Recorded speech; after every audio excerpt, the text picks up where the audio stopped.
Hey everyone, Rarity Dash here, and wow, I have over 1,000 subscribers now. Actually, it's at like 1,028 at the time of this recording, and will surely be at more when you're seeing it on account of me sleeping for several hours after I finish recording this, and then spending a few hours more when I wake up doing all the editing, and then waiting for it to process on YouTube. I might have actually gotten to this a day sooner or so, since I actually hit the 1,000 mark Friday evening, but I decided not to on account of two things. One, this video is 2.5 hours long, and so I needed to have specific time set aside to do it. And for another thing, I wanted this to be the first video I did recorded with my new microphone, which just arrived from Amazon. Yeah, you might have noticed that my voice sounds a little different now. Yep, I asked for suggestions on my update video the other day, and a number of you gave them. I was given a number of ideas, but what won out for me was the blue snowball. And that will be what I'm using from here on out, hopefully. Thanks to C. Willis 1778 and Miles Edgeworth for suggesting that one. I've played around with the mic a bit, and it sounds pretty good, I think. Best thing is that I do not have to bend over it and have it all practically in my mouth to be able to make it audible, which, considering I'm going to be sitting here for 2.5 hours straight, is definitely a plus. But anyway, 1,000 subs. I say it every time, but really, I never expected to get this far this quickly. I thought maybe hitting 1K would be possible eventually, but that it would take me reacting to actual episodes before I even got anywhere near that mark. But nope, instead I hit the 1K mark a week before I get a chance to even record an episode commentary.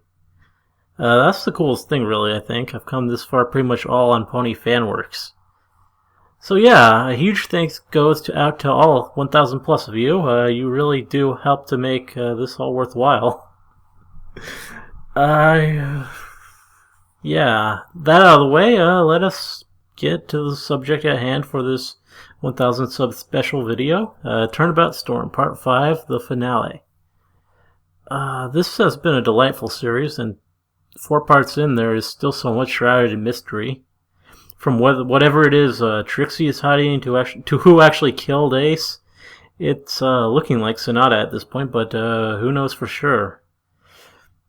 Well, you all do, probably, since you've probably all seen this before, but I'll be finding out shortly. And I'm pretty thrilled to see it all become clear over the course of the next 2.5 hours.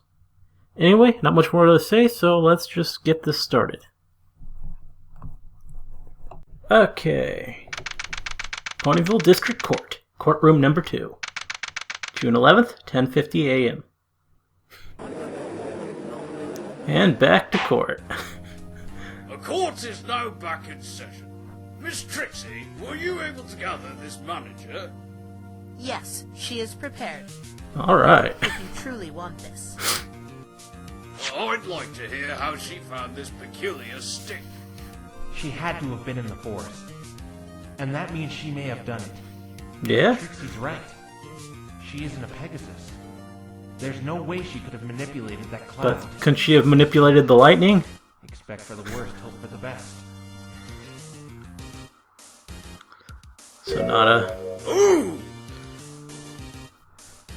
Her design is really cool. Have we met before?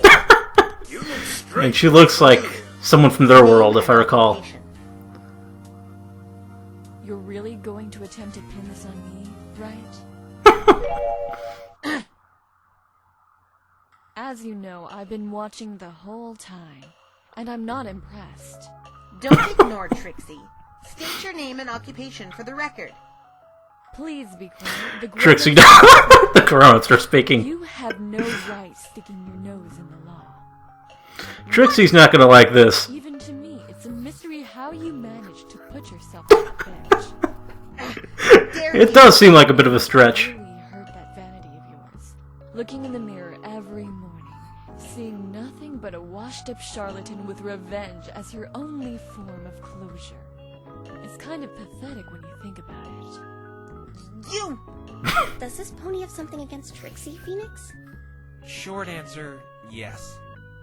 You see, I know everything there is to know about you, Trixie. So what? Interesting. That's actually kind of a flattering statement. Oh, really? Trixie would Let's take it talk like that. about poor little Trixie. Let's talk about how great and powerful you really are. Let's talk about what you really desire. Because unlike everyone else, I know. How did you... I know what drives the real Trixie to do what she does. It has nothing to do with her last visit, as she's led many of you to believe. That was just the icing on the cake. Ooh. The More to the Trixie story, we see huh? right now is nothing but a helpless phony taking on this egotistical persona to cover up her pitiful insecurities. Her real talent should be pretending. Smoke and mirrors, that's all she is. And I'm not talking about her little magic show. As I said before, it's really pathetic. Aww. Poor Trixie. Have you finally run out of arrogant lies? Enough! Yeah. State your name. Yeah! I was about to say, they're not really Former sticking to the courtroom Great Ace structure. Now where was I? Oh yes, right. You were accusing me of being in that forest based off a vague testimony given by a vague witness. That witness says she saw me by the forest? I say I was in my hotel room all night. Now that brings me to you, Wright. I believe you broke into my hotel room with that pink pony. I wish to press charges against you both immediately. Yeah. Here are some detailed photographs of both of their prints all around my room. I'm sure if you compare them, you'll get matching results. Oh, great. Here we go. Mr. Wright, is this true? I'll face the consequences of my actions later. No. Right now. You broke the law and I want justice. Just as Trixie stated earlier, it's an unrelated crime, just like Mr. Cruise Control's assault on me, and it shouldn't be brought up in the current case at hand. Mr. Wright, I'm shocked you would do something like this. But I didn't want to do it! I can't simply let actions like this go unpunished. What's the prosecution's stance on this matter? Aww. Trixie. She doesn't look too hot. Sure some would disagree there. I suppose if there are no objections, Phoenix Wright and Pinkie Pie can face their charges in due time. Ha! Score one for the good guys. Whatever. See if I care. This outlandish accusation of yours is just going to fall flat on its face anyway. Sonata, Fluttershy gave a perfect description of you carrying the stick near the forest on the night of the murder. I'll say it again.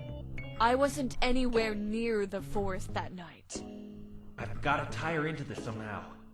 Your Honor, I'd like to hear what Sonata was doing that night in further detail.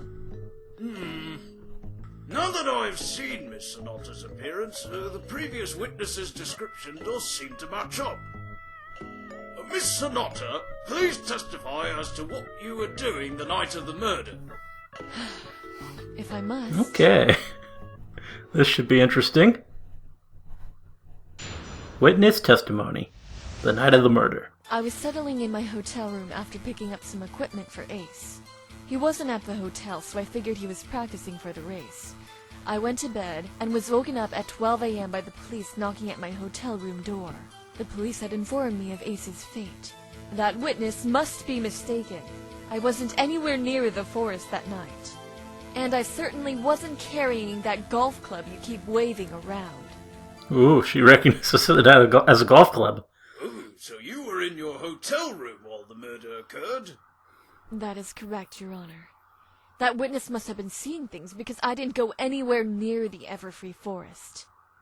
She's lying. I hate to change the subject, but look at Trixie. She's still... Oh, still... Seems Sonata really got to her. Yeah? I feel kind of bad for her. Well, no matter. I have to focus on breaking this testimony.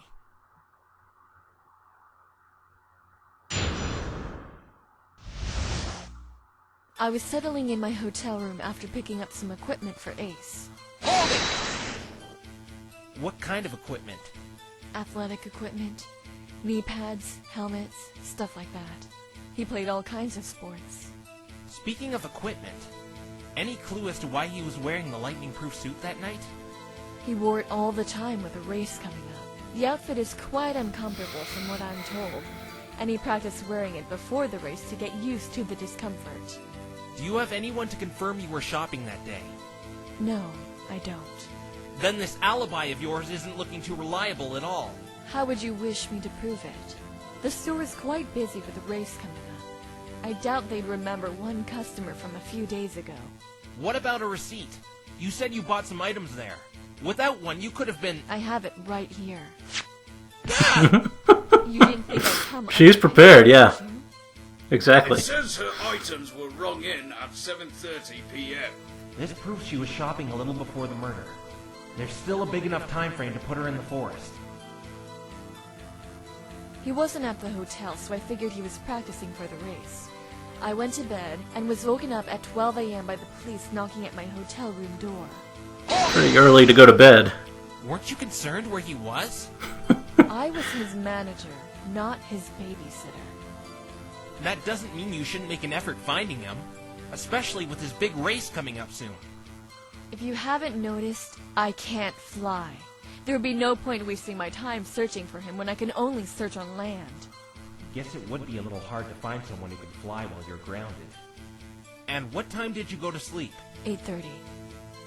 And that's around the time he was killed. If she really was in the forest that night, she has to be lying here.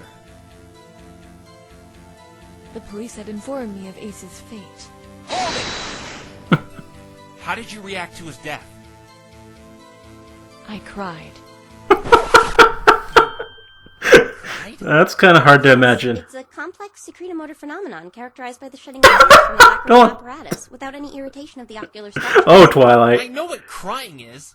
I just can't... Silly pony. crying. Like I said to you earlier, I got over it quickly. Those police who came to my door can confirm this as well. I've got to ask them if her tears were made out of icicles. That witness must be mistaken. I wasn't anywhere near the forest that night. Hold it! The witness is not mistaken. Mr. Wright, this same witness had a problem with her testimony yesterday. What makes you think she is not wrong this time? Because she identified you perfectly under Luna's light. I doubt with her secluded lifestyle she's ever seen you before that point. Ace was famous. She could have read a newspaper like Equestria Daily. Equestria Had Daily. my picture published in there several times. Who knows? Maybe she's just describing me to shift the blame off her friend. Nice You call really out. think Fluttershy's one to lie? Why not? Didn't you accuse her of perjury just yesterday, right? Since the prosecution doesn't seem to be up to speed, can you please put a stop to Mr. Wright's baseless claims against me, Your Honor?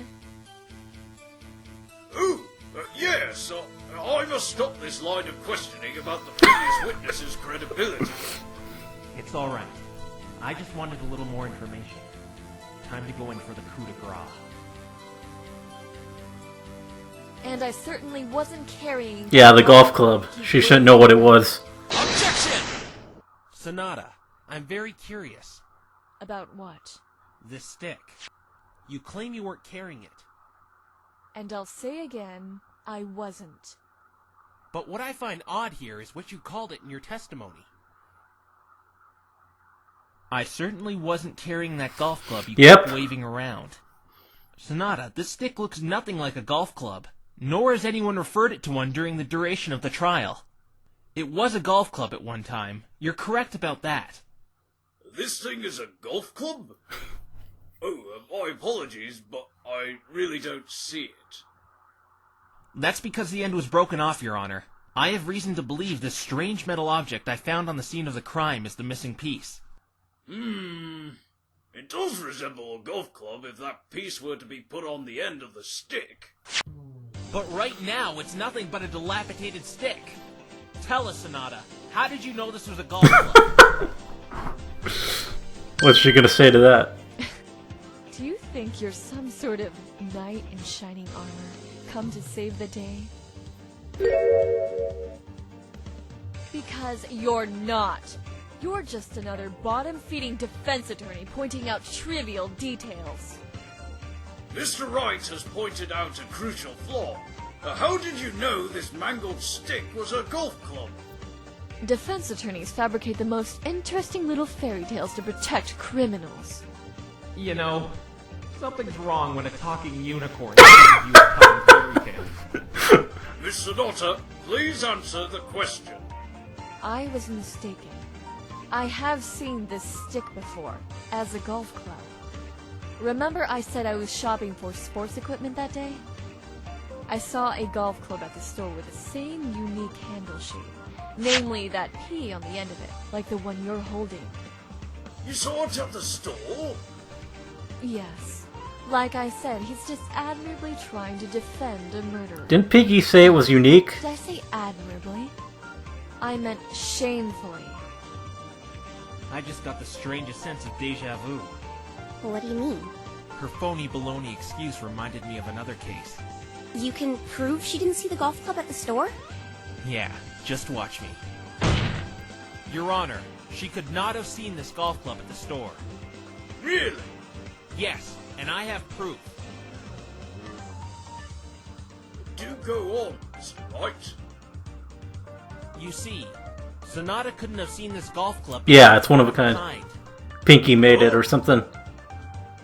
Let me introduce the court to the Pinky Iron Mark V, the very first innovation patented by a one Pickamina Diane Pie. Oh, right. That was Pinky's golf club. Oh, I see. Wait a minute. If it's her first invention, what happened to Mark 1 through 4? It's Pinky logic. Never mind that. The point is, it's impossible for Sonata to have seen this club in the store, because it was crafted by Pinkie Pie and lost in the forest when she tried giving it a test run.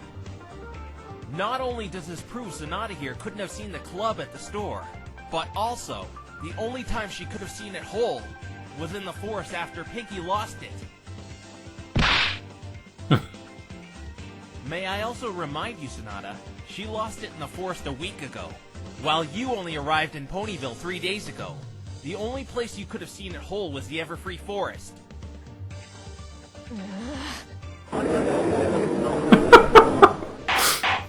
Miss Sonata, explain this! I finally broke her. Let's see how she talks her way out of this one.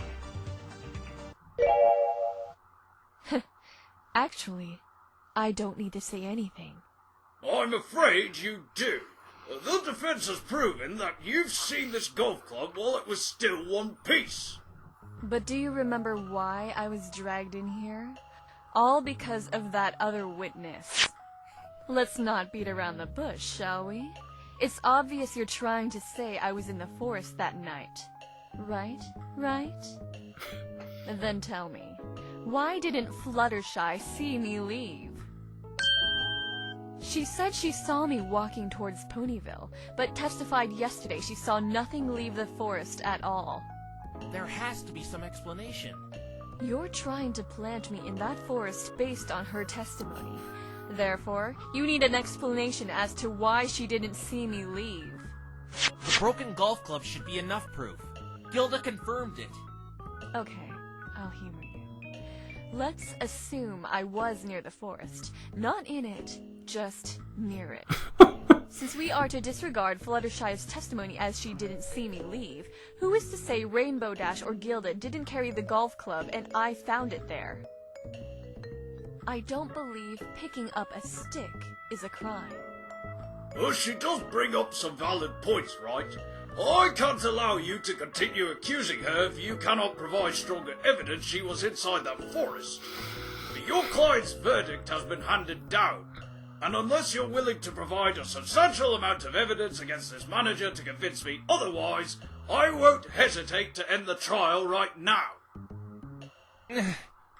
What do I do? Actually, Phoenix, I think I know how she did it.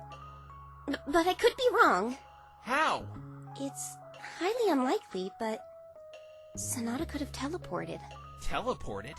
Yes, but like I said, it's very unlikely. It's a very advanced unicorn spell. Not many unicorns even know how to do it. Unicorns like Trixie and I can perform it without as many repercussions since our cutie marks specialize in magic. I actually think she does know it. Her cutie mark's kind of interesting. Knows how to Got like an eye. Mr. Wright. These pictures of a book Kind of I found in magical. her hotel room. Oh yeah, she did have a magic You can't book. confirm that book belongs to me. Would you like to go through the arduous Forgot process about we went that. through yesterday to prove it does? Knowing what it will reveal, I have a feeling you don't. Does that book belong to you, witness? Yes, it does. What are you doing? Why don't you tell every pony about her blackmailing? Because she obviously doesn't want it revealed. I can use it to make her sing like a canary. Guess you should have thought about that before trying to get me arrested. Force her to tell the truth about the smaller details, and eventually they'll start piling up on her. Good thinking, Phoenix. It's no good to us anyway until we get her in the forest. Her blackmailing won't really help us on why Ace was killed.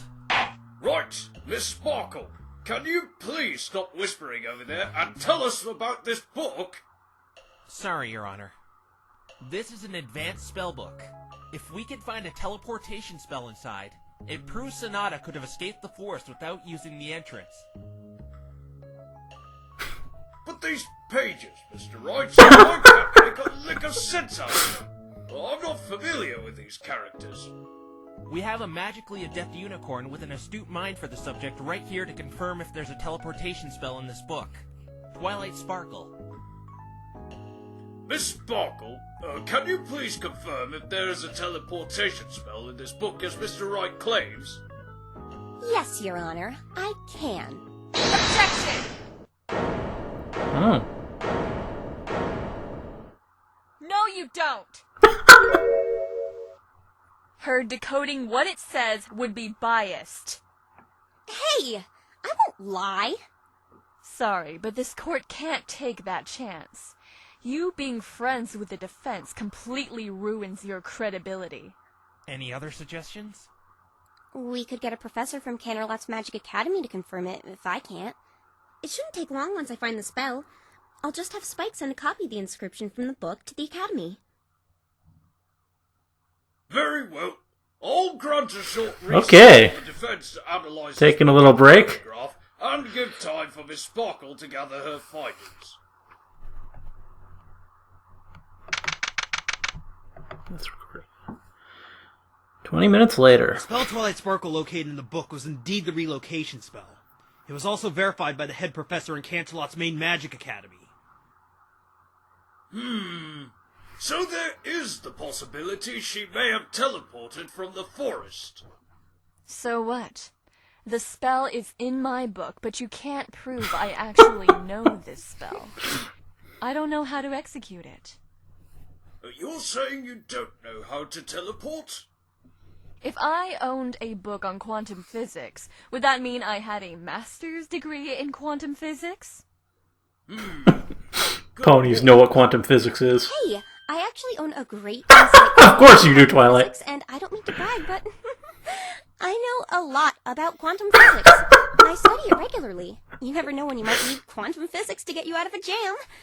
It's a really fascinating subject, and I take great pride and passion in...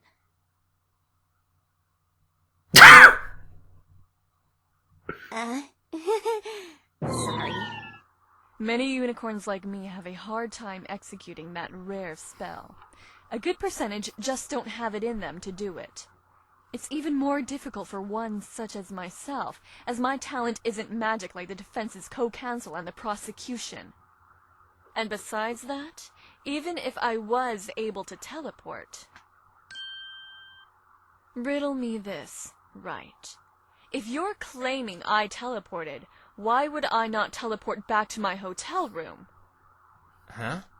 If you're accusing me of secretly being in the forest, why would I compromise everything by teleporting near Fluttershy's abode, leaving myself exposed and vulnerable, not being able to use magic? You do what now? Since you seem a great deal ignorant to this, perhaps your co-counsel would like to explain this spell in a little more detail, as she seems to be an expert on it. Okay, it works like this. Get some magical explanation from Twilight. Oh, got some nice animation. When performing a teleportation spell, Phoenix you need Pony. 3 things. A mental image of your destination, stalwart concentration, and natural magic talent.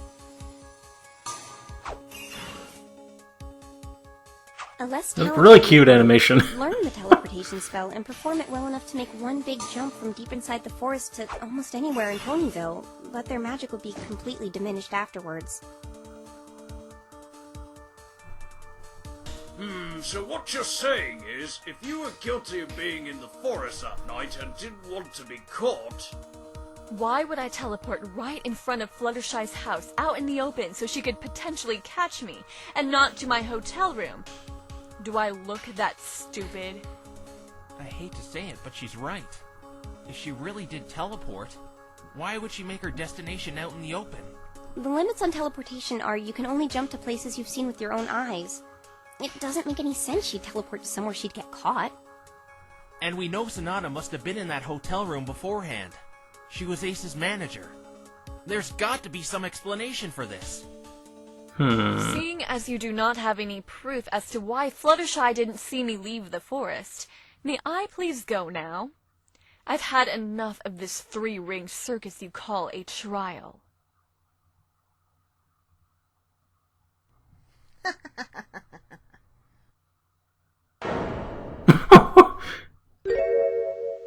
Trixie, huh? Back. Miss Trixie, Recovered. may I ask what is so funny? I thought I shut you up earlier. Oh, it's just that Trixie knows of a reason why this witness didn't teleport all the way back to her hotel room. You do? But why are you... Why are you helping the defense? You need to be talking to Yeah, you got her angry. I mean, no pony disrespects the great and powerful Trixie. This is exactly why she shouldn't be prosecuted. Yeah, she really shouldn't be. Trixie we all know and love is back. But why is she helping us? I don't think she's doing it to help us, more so to defend her pride. Either way, I'm not complaining. Let's just see where this goes. Miss Trixie, you have an idea as to why the witness here didn't teleport all the way back to the hotel? Trixie certainly does, Your Honor. During Trixie's extravagant magic show, the grand finale involves teleportation. Trixie would use her magnificent, unrivaled powers to teleport behind the audience, letting off a display. I don't think Trixie can actually teleport in canon. To put the crowd in a state of sheer awe. Well, aren't you special?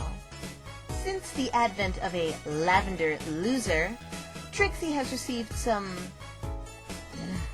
tough crowds. Yeah, Trixie's talking about you, Twilight Snarkle. You and your stupid bangs. Twilight. Snarkle. Yeah, It's the worst insult I've ever heard. it is pretty lame. She keeps attacking my bangs. What's wrong with my bangs? They match my They're pretty awesome. I don't know. I actually thought your fringe looked kind of cute. Yeah. Trixie has had tomatoes and an assortment of other fruit and vegetables tossed at her during her show. Oh, of course! Huh? I know where Trixie is going with this. Care to enlighten me? Just listen. During one of her shows, Trixie was preparing for her teleportation finale when a wretched apple hit Trixie and interrupted her. Then what happened? Trixie ended up in the middle of the crowd instead of behind them. What? How does that work? When a unicorn loses focus of a teleportation spell while channeling magic, as Dorky Bangs mentioned, results will be random. You'll end up anywhere between point A and B. Trixie isn't saying that sad excuse of a unicorn on the stand bumbled it up, though. Just that it's a possible explanation for why she ended up where she did. I don't believe this. You're doing everything wrong! Speaking of wrong, the ball is in your court now. Whether that's what happened or not is for you to prove. I'm still a little shocked Trixie just did that. Me too. But it's useless unless we can prove something interrupted Sonata while she prepared to teleport. How can we prove something like that? I've been looking through our evidence and I don't see a thing. Actually, I think I got it. Oh? Your Honor, I think I know what could have startled Sonata. And what is that, Mr. Wright? The answer is obvious. It was the lightning bolt.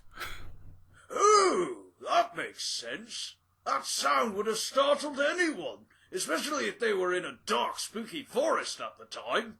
Exactly. You sure you want to suggest that, Mr. Wrong? The first lightning bolt struck at 8:40, meaning Sonata would have a perfect alibi. She would have been preparing to leave the forest before any of the lightning struck. That is, if you're really trying to pin this on her. What about the second one? We've been through this, trite. 3 witnesses testified to not hearing it. We can still see without a doubt that lightning bolt did not make a sound that night. But if you would like to suggest that the first lightning bolt startled her, Trixie's all fine and dandy with that. It seems Sonata has a tighter alibi than before. That can't be! Just look at her! She's sweating bullets right now!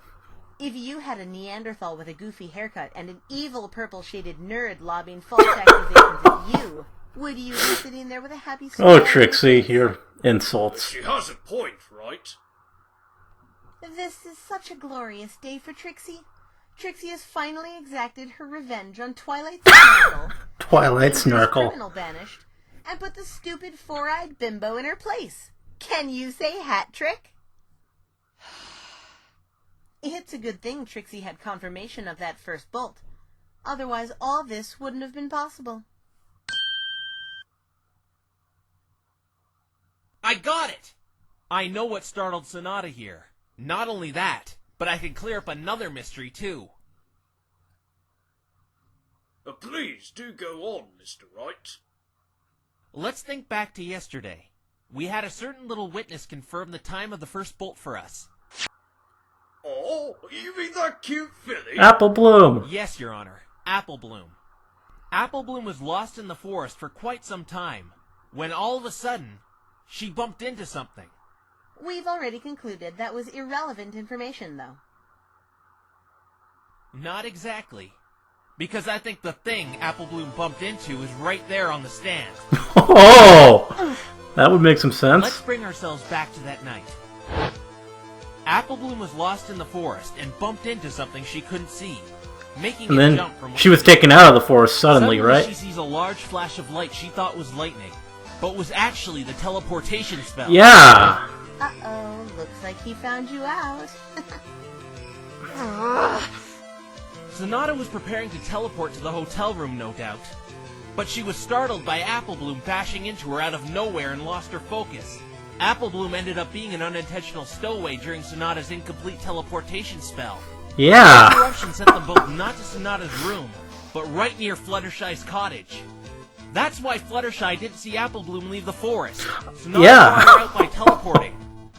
Drained after using an advanced spell, and being next to a blind, disoriented filly, Sonata had no choice but to run eastward with a golf club in her mouth. Apple Bloom, however, walked home to Sweet Apple Acres in the south. This is ridiculous. You have no proof I did this. No point in denying it anymore. We all know you were in that forest, Four Eyes.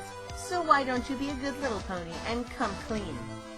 All we need is possibility. Unless you care to explain where you've seen that golf club before? This also explains how the filly escaped the forest undetected. Exactly. This is the best explanation we have. You're caught, Sonata. Time to face the music. What were you doing in the forest that night? I refuse to testify. I reserve the right to remain silent in any case where my testimony could lead to self-incrimination. Oh, please. Perhaps Trixie can once again enlighten every pony. Trixie helping out some more. Our sophisticated-looking business pony here has a gloomy secret. Trixie's brilliant mind was able to find this out yesterday, after the conclusion of the analysis of that filthy griffin feather. This has to do with why she was in the forest? Yes, it does. Little Miss Sonata here is a dirty blackmailer. Ooh. No! Phoenix didn't even have to bring it up. You knew about that? Of course Trixie knew. Why do you ask, Mr. Wrong? I was kind of saving that information for my ace in the hole. Too late, Trixie beat you to it. Trixie knew those pictures of rainbow trash had something to do with this, so Trixie simply asked the local developers for a record of their clients. Why didn't I think of that? And they told Trixie it was you, Four Eyes. Trixie simply connected the dots to why this manager of an undefeated athlete would develop pictures like those. She and the victim were in cahoots with each other, blackmailing rainbow trash and probably many more throughout the late Mr. Swift's career. Might I ask, if the prosecution and defense knew about this, well, why didn't they bring it up sooner? Trixie could have spoken for Mr. Wrong, but she didn't because the situation didn't call for it. Trixie didn't believe there was a way this witness could have been in the forest, but we seem to have proven otherwise.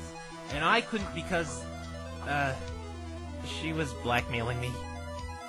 You let her blackmail you? Wow, you really are a loser. Miss Sonata, were you blackmailing the defense's client?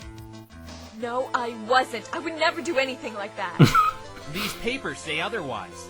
I found all these in Sonata's hotel room, and this particular letter, blackmailing my client, matches Sonata's writing.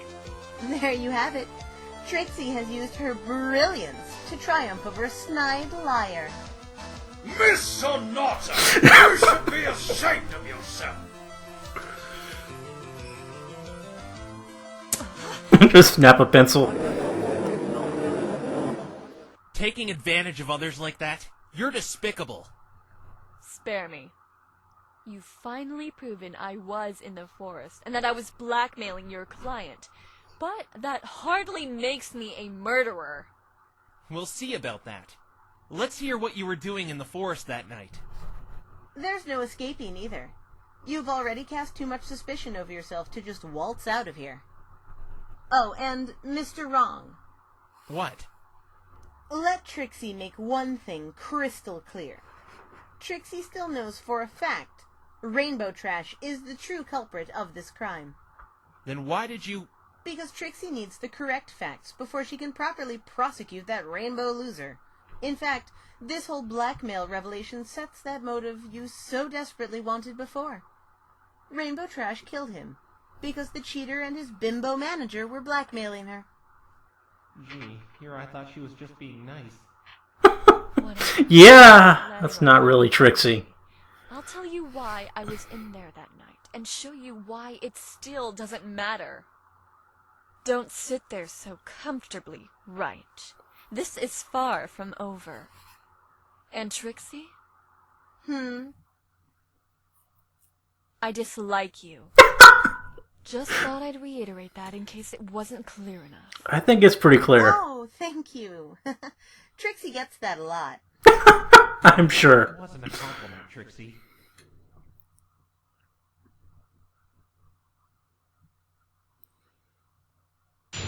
Witness testimony. Negotiations in the forest. No point in hiding it. Ace and I were blackmailing Rainbow Dash. We ordered her to meet in the Everfree Forest. I got there long before Ace, and I hid in some foliage near the meeting place. Rainbow Dash showed up and made negotiations with Ace. She declined and flew up high, hitting a storm cloud she put there in foresight. I watched as a lightning bolt hit Ace directly on one of the exposed parts on his suit. It sent him flying a few feet, as the prosecution stated. I got out of the forest as fast as I could. That is all that happened. This changes nothing. This still doesn't explain why you took the golf club. Yeah? I still deny touching that. I only saw it on the crime scene. You aren't too smart, are you? You were the last pony in there, and it was found outside the forest. Not to mention you're the only suspect. There's no way Fluttershy could have seen the handle before that point, other than when she saw you walking with it. Then maybe she's the one who took it out. You said your pink accomplice lost the accursed thing in that forest a week ago. Therefore, Fluttershy could have witnessed her lose it. The forest is near her cottage, after all. Though she saw me going towards town, there is a large time frame where she was alone. You have no way to tie me to that golf club other than what she claims she saw. I was simply in the forest to oversee our deal with Rainbow Dash, who I then witnessed kill Ace. Who does she think she's fooling? Yeah, it's not very convincing.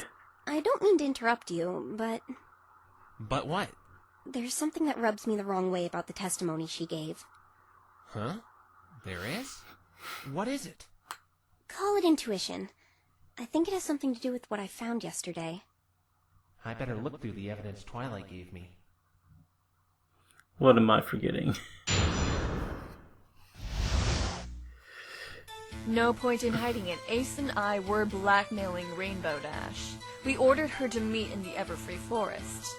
Hold it! Why would you want to meet in the forest? Surely you know how dangerous it is in there.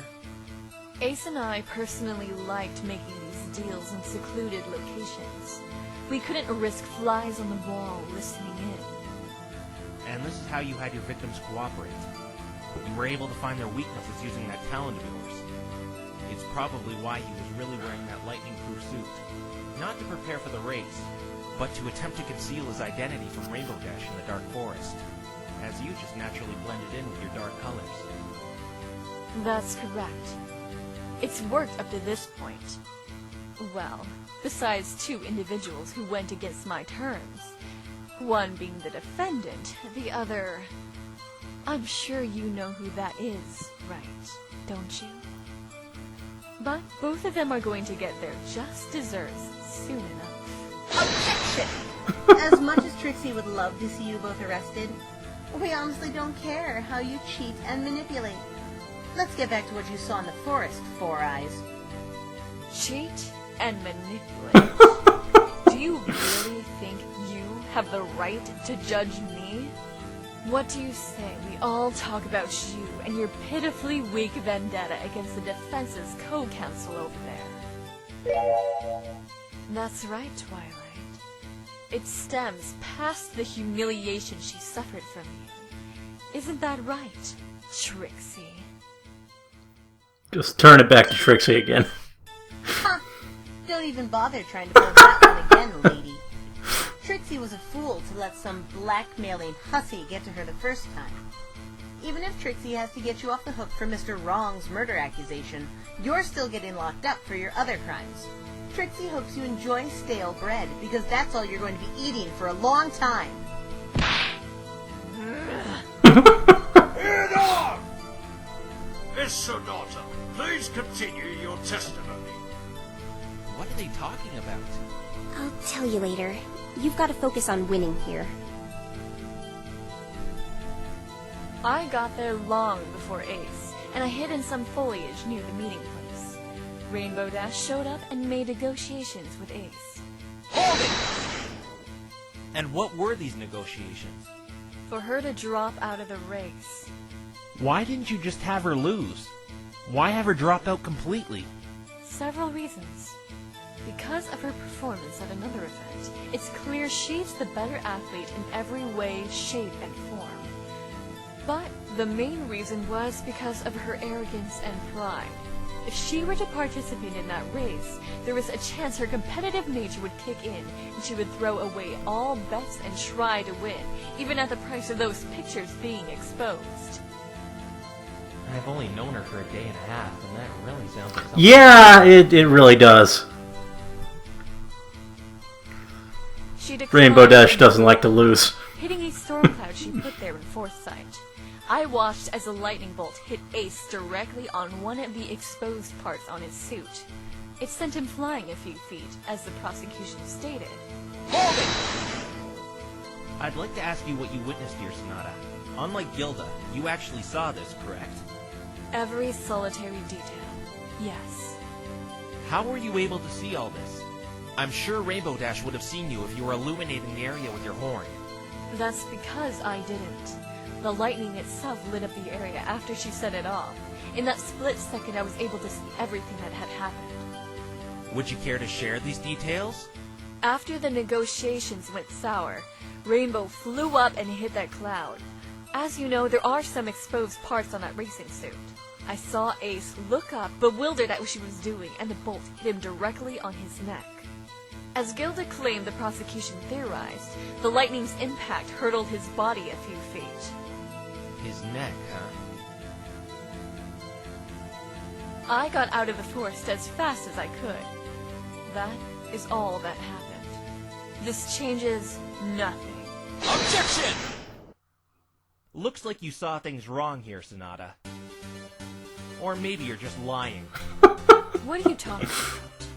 Something else should have happened there. Something else? Detailed right here in this autopsy report, there was a burn mark on the back of the victim's neck. Sonata, if you watch these events transpire, how did he come to acquire this scar? I left the forest right away. How should I know? I don't think so. You didn't leave the forest right away. How would you know that? Do you remember what time Applebloom got out? 9 o'clock. Cursity of Sonata. Seeing as the lightning bolt hit 8:40, and it's only a 15-minute walk to the entrance, that leaves a long time frame where you were still inside the forest. In fact, it's even larger considering you admitted to teleporting out. So I'll ask again, where did he get that scar?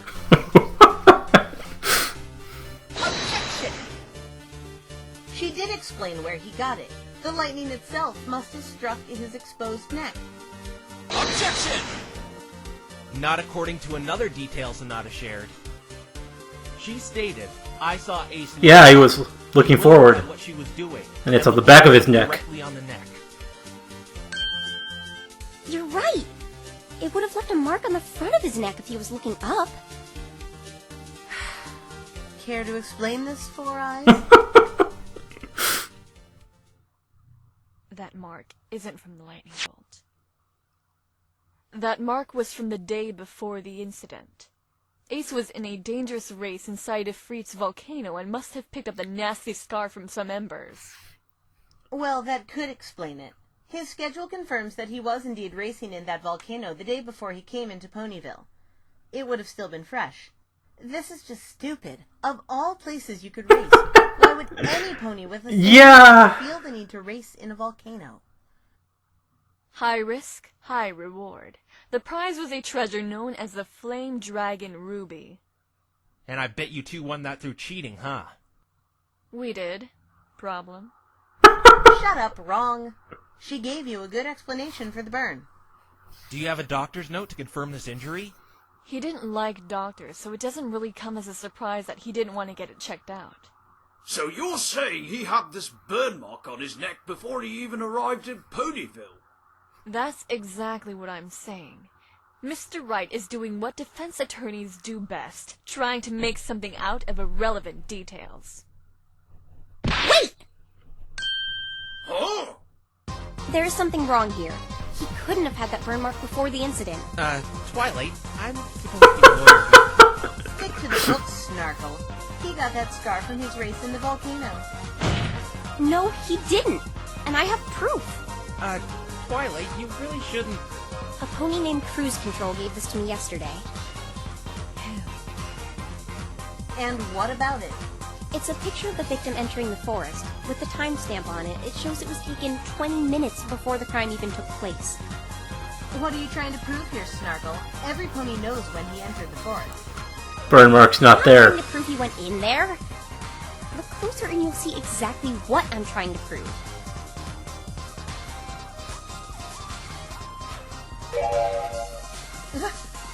You see it, don't you? There's no burn mark on the back of his neck. Oh my! She's right! This proves he acquired that scar while he was in the forest. Oh my gosh, did every pony see that? The film is so exhilarating! Good job, So Twilight. exciting! I found a flaw in her testimony! Do you all think I sounded professional enough? Oh, I'm going to tell the princess about this! Twilight, relax! Sorry, I got a little carried away. Maybe a little. But thank you anyway. Let me take the reins from here. Sonata, as my co-counsel has pointed out, He couldn't have acquired that scar prior to entering the forest. It was from the golf club. The golf club? I'd like to hear how this golf club resulted in a burn mark.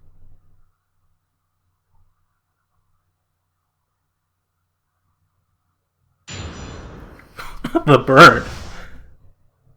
When Rainbow Dash set the cloud off, the bolt was large enough to hit Ace as well as the ground. The bolt had started a fire, and it was my burden to put it out. He fell to the ground, neck landing on the golf club and breaking it. That's how the burn mark got there. I moved the body and stick aside and put out the fire myself. I ran away from the crime scene after experiencing such an incident, but returned later when I realized I forgot to take the golf club.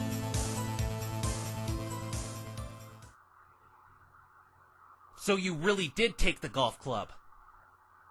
Yes, I did. Problem? You were just denying earlier you even touched it. That's because I tampered with the crime scene. That would have me, and is going to have me, put away for quite some time. Then why admit it now? Because I'm already going to jail for my victory methods, what's a little longer to clear this outlandish murder accusation you're trying to put on me? But why would you carry this golf club out? Because I touched it when I moved it aside. I wanted to remove all evidence I was there. Okay, focus, Phoenix. She's constantly revising the story. She has to run out of excuses sooner or later.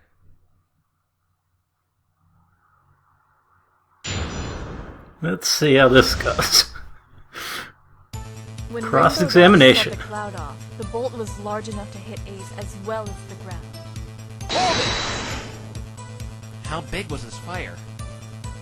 Quite large. You were at the clearing, were you not? You probably noticed the scarring on the ground. That's how big it was before I put it out. How did you manage to put it out? I used Ace's bag to beat it down. Wait a minute. If you took the golf club because you touched it, why did you leave the bag behind? Good question. I've touched that bag a million times before. Ace's butler too, his stylist, and even his mother when she packs his lunches. His mother still packs his lunch? How old is he? 25. I'm just gonna pretend she didn't answer that. The point is, there were tons of indications others have touched it aside from me. And I wanted Rainbow Dash to pay for not only not following our terms, but killing Ace. So I purposely left those pictures behind. The bolt had started a fire, and it was my burden to put it out. Why did you feel the need to put it out? Being environmentally friendly? Drawing attention to the scene was my main concern. I see. If someone were to see that fire, it would attract other ponies, and you would be caught on the crime scene. Exactly. But it seemed that it didn't matter any longer. He fell to the ground, neck landing on the golf club and breaking it. That's how the burn mark got there. He fell on the club? I heard it snap as he landed on top of it. So I guess so. And that's how the burn got there. I hurried to the flaming area and tried to put out the fire. His body was in the way, so I moved him and the stick out of the flames. The fire must have heated up the metal in the stick, broke, and left that burn mark on his neck. That would mean the body wasn't hurtled by the lightning. Sonata was the one who moved both him and the stick to the dirt patch where Gilda discovered him. I moved the body and stick aside and put out the fire myself. Objection! Sonata, what you just said doesn't line up. Why not? You said the golf club was laying in the fire, but just look at it. It's smoldered and burnt beyond any recognition. If Ace was really laying in the fire for as long as the golf club, the exposed parts on the suit should be all burned, not just a small one from the stick. Flesh burns faster than metal. Even the suit itself would have taken damage from those flames. Oh my! You are correct, Mr. Wright! Your explanation... I love the judge's enthusiasm. Objection! Stop trying to turn anthills into mountains. This is no anthill. A lot of things don't line up with these events if we take this into consideration. The victim could not have been laying in that fire. His burn should be as severe as the likes of the golf club. But all we have is one burn mark on the back of his neck. Yeah? This can only mean one thing. The victim was alive after the first bolt came down. Objection! This is stupid. The first bolt is the only one that could have killed him. Objection! That's where you're wrong. I believe I know what happened based on a piece of evidence. Evidence? I think there was a struggle of some kind. Again, this is the most foolish foolery of your foolish fool brain in that foolish spiky creature of yours. How could he have had a struggle with lightning? I think this lightning has been one big red herring all along. On what basis do you suggest the victim had the struggle, Mr. Wright? Let's review what we know. The burn mark on the back of his neck. The golf club is really the only thing that could have done it. I have no doubt it was laying in that fire for quite some time, which in turn heated the metal. Next, the golf club itself. It was to be assumed it broke when he fell on top of it. But the body should have been just as burned as the golf club if you were laying in that fire to render it to what it is now. There's no way the body could be like it is if it were really hit by the first bolt. We find ourselves back at this question. How did the golf club burn him? Explain. The only answer I can draw is someone hit him with it. And I think we all know who that someone is. Are you suggesting she hit him? That's exactly what I'm suggesting. You just keep getting dumber and dumber, you know that? Then perhaps you can explain where he got the burn mark. Remember, he had to have received it while he was alive in the forest based on this picture.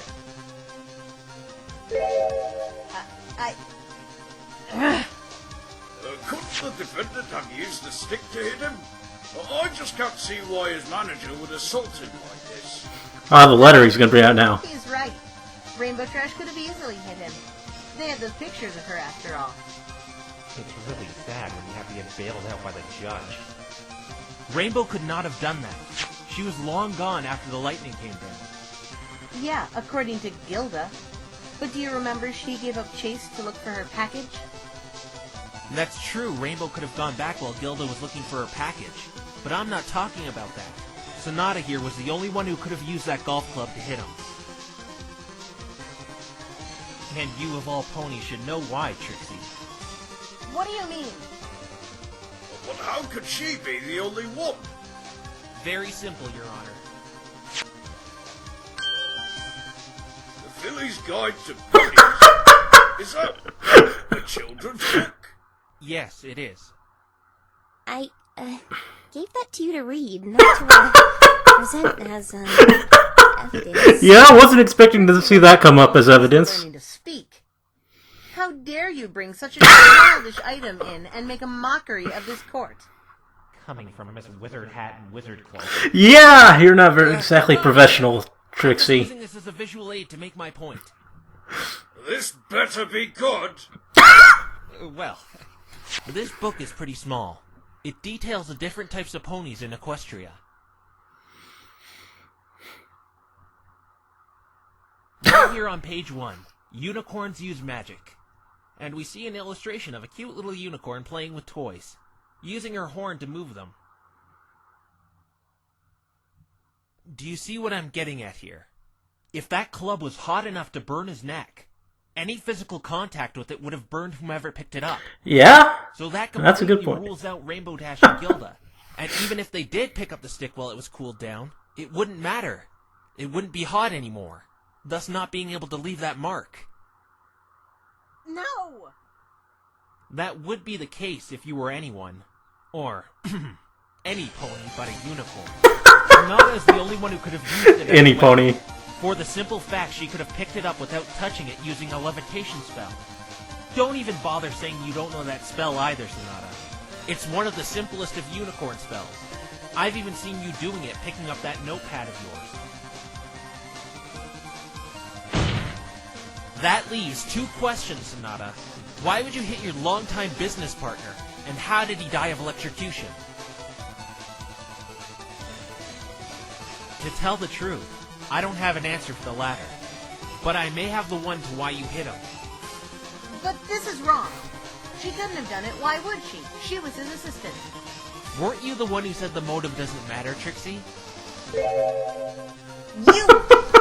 But unlike you, I think it does matter. And I'll gladly explain what I think her motive for striking him with the golf club was. Tell me, Sonata, the reason you hit him was this, wasn't it? Yep, the letter. You were planning on backing out of your dubious blackmailing deeds, weren't you? As it says in your letter of resignation here. You probably showed this to Ace right after your deal with Rainbow went bad. I don't think Ace was too happy with your decision. This letter was torn in half. Half was found by Fluttershy's cottage, most likely blown away by the wind. While the other you must have recovered, as I found it in your hotel room. You couldn't just throw it away.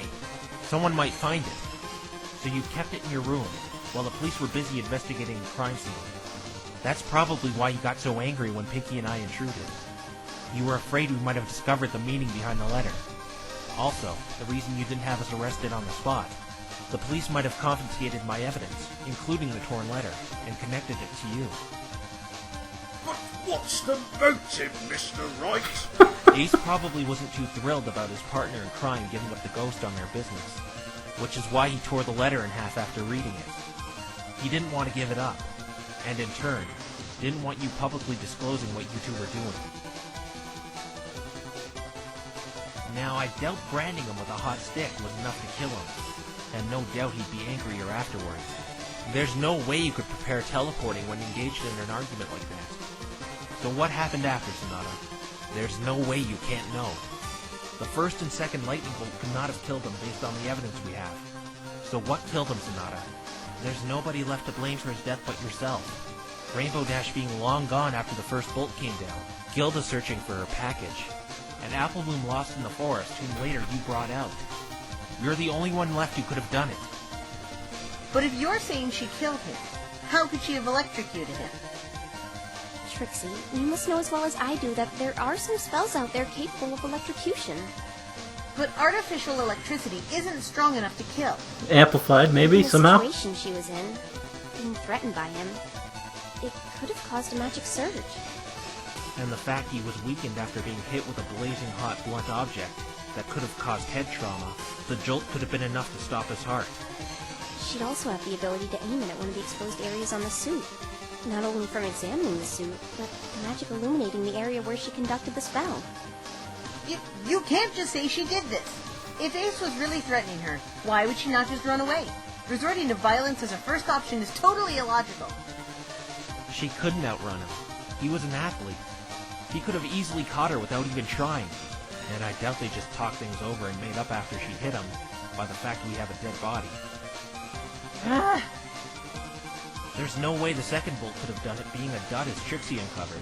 And even if it wasn't a dud, it would have had to hit him in midair to not make a noise, which is impossible due to the protective suit. There's no way out of it. Sonata must have electrocuted him somehow between the time frame the first bolt came down and when Gilda moved the body. Miss Sonata, what do you have to say to all this? It's amazing what one little mistake ends up costing. What? When I first spoke with you, I noticed. Your eyes showed a lot of determination and resourcefulness. That's one of the things I look at first. Eyes alone show what someone is like more than any other part of the body. They really are the window to the soul. No, it wasn't you. You didn't do it. It was Rainbow Trash. Nope. That's why I wear these glasses. They aren't correctional. They're purely cosmetic. Though they're transparent, I feel like they shield me. I was afraid someone would find out who I am. Find some weakness. Just like what you were doing. They also look pretty cute. Stop! You didn't do it. I suppose my weakness was pity. That's what made me write up that letter you hold in your hands, Wright. The guilt of what you were doing to those innocent athletes caught up to you, didn't it? Yes. That night, we arranged for Rainbow Dash to meet us in the forest. Time for negotiations. Forget it! I'm not doing it! Do it or else. We got a voice for him this I time. don't care about that. Besides, I've got a better idea. What? Enjoy the parting gift! Smell you later, sucker! Ace! I thought you said you would do it, Sonata. I don't know what went wrong. Ah! Never mind. Quick, put out that fire. Use your bag to smother it.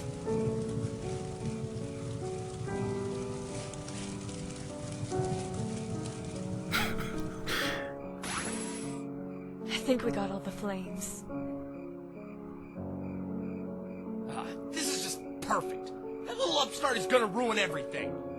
She won't tell. There's no way she can afford telling anyone about those pictures. Then why didn't she cooperate? Do you realize we're sunk if she opens her mouth? It could still work out. I just have to beat her the old-fashioned way. That sonic rainbow thing was probably just over-exaggerated. Yeah, no, it was pretty awesome. What's with you? You've been like that since we got here. Like what? All dodgy, and you mope whenever we talk. There was actually something I wanted to tell you after this whole thing went through. What is it? I was going to give you this. Yeah! Better if I tell you. Not sure this is the right time. I can't help you do this anymore. What? Yeah, he's not gonna react well to that. I think we've gone too far. Too far? It's not like any pony is getting hurt. No, we're exploiting vulnerabilities and weaknesses of innocent athletes just for our own fame and fortune. What exactly are you trying to say here, Sonata? Either you come clean and tell the truth about how you've been winning all this time, or I quit. Are you joking? You can't quit. I can't do this without you. Then you'll go down with me. If I'm caught, you'll be caught too. You're just as guilty. I'm sorry. Even if that may be the case, so be it. I can't do this anymore. No! Ace, calm down. We can't go back now! Ace? You're not going anywhere, Sonata! What are you doing? You met an unfortunate fate in the forest. What? A ferocious beast got you and ended your life. No! Stop! Don't come any closer! I then fell into a depressed state and couldn't race anymore. No one will notice my performance dropped because I was forced to retire because you died. My dear Sonata, I'm so very sorry, but I'm afraid I must ask you for one more thing. Farewell, Sonata.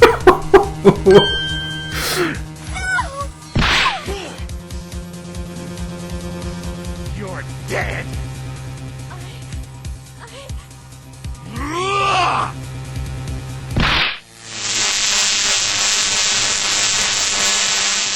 And there it goes. Well, it was in self-defense.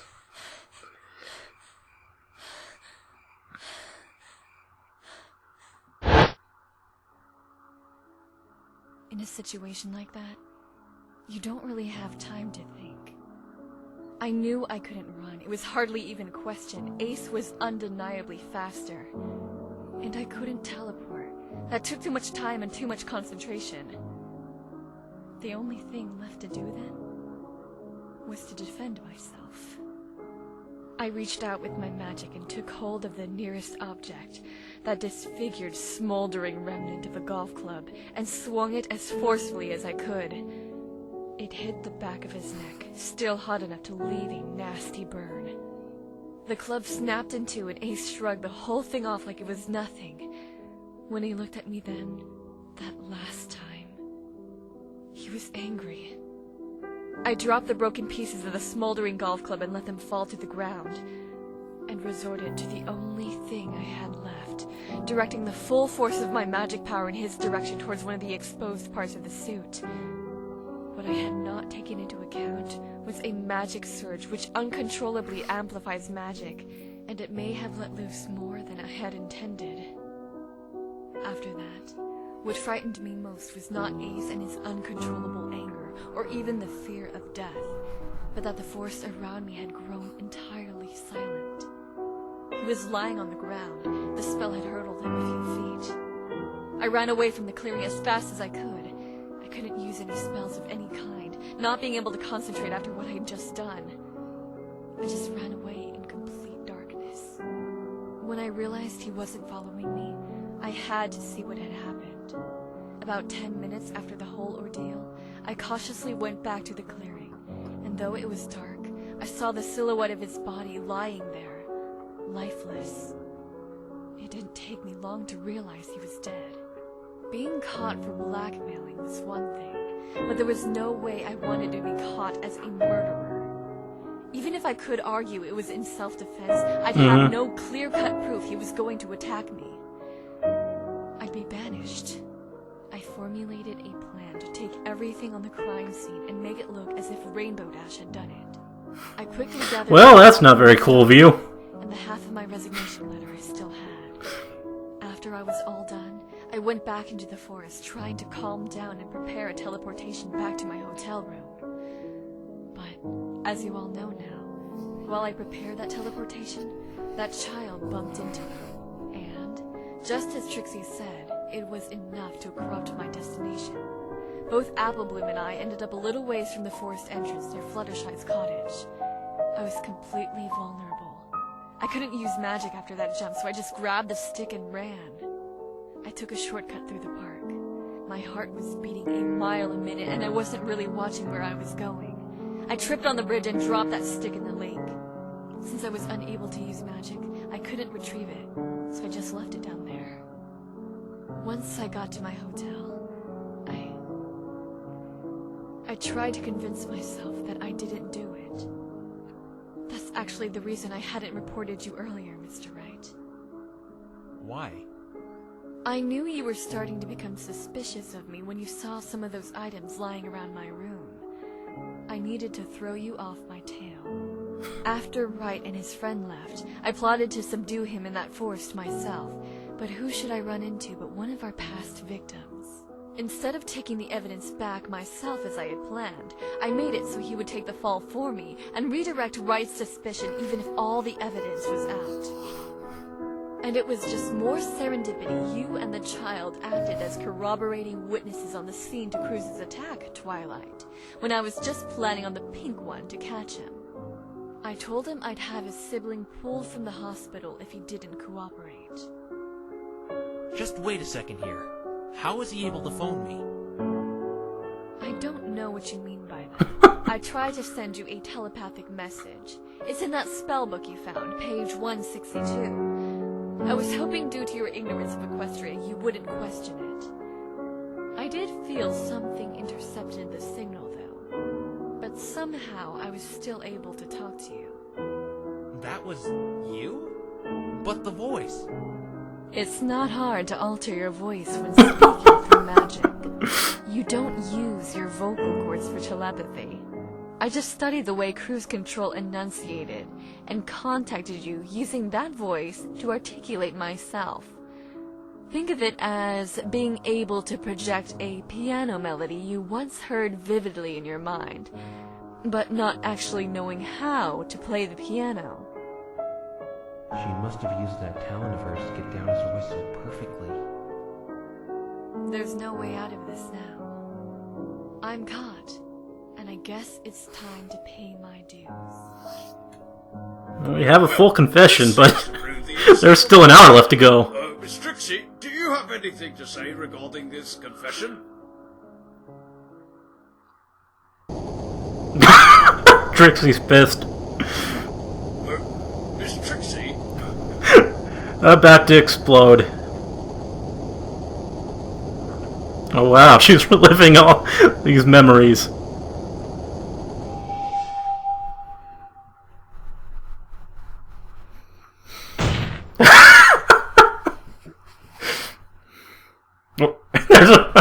rabbit in her hat. Recolored angel.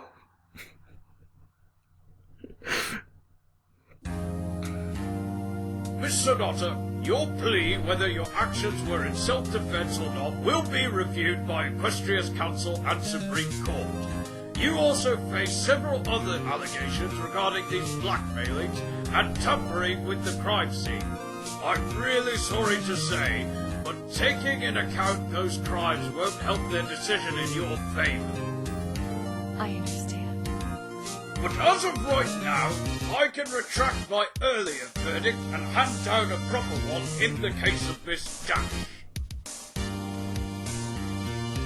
You did it! You won! Yay!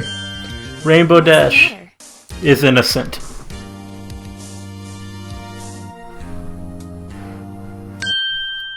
You know as well as I do that it's not over. Yeah, as I said, we still got an hour left. You're worried, aren't you? Seek out the truth and everything will work out fine. You'll see. No, I can't let this happen. I hereby retract my earlier verdict.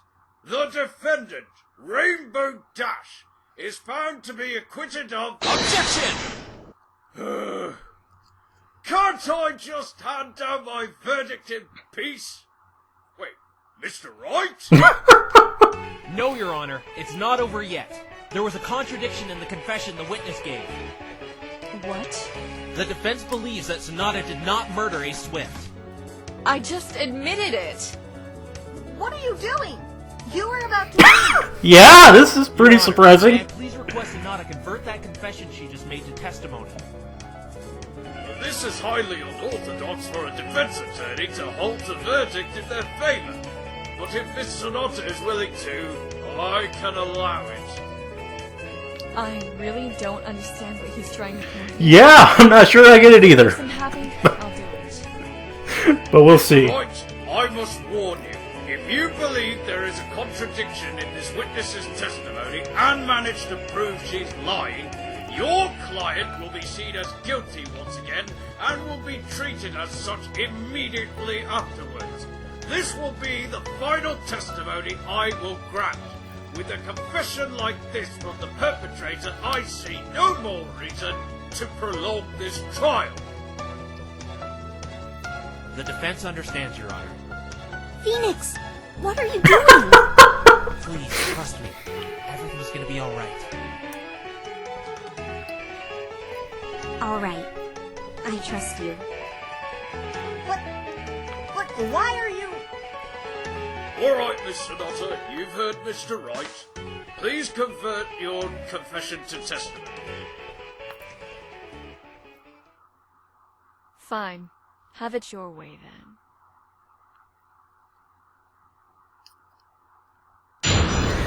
Okay, the final testimony.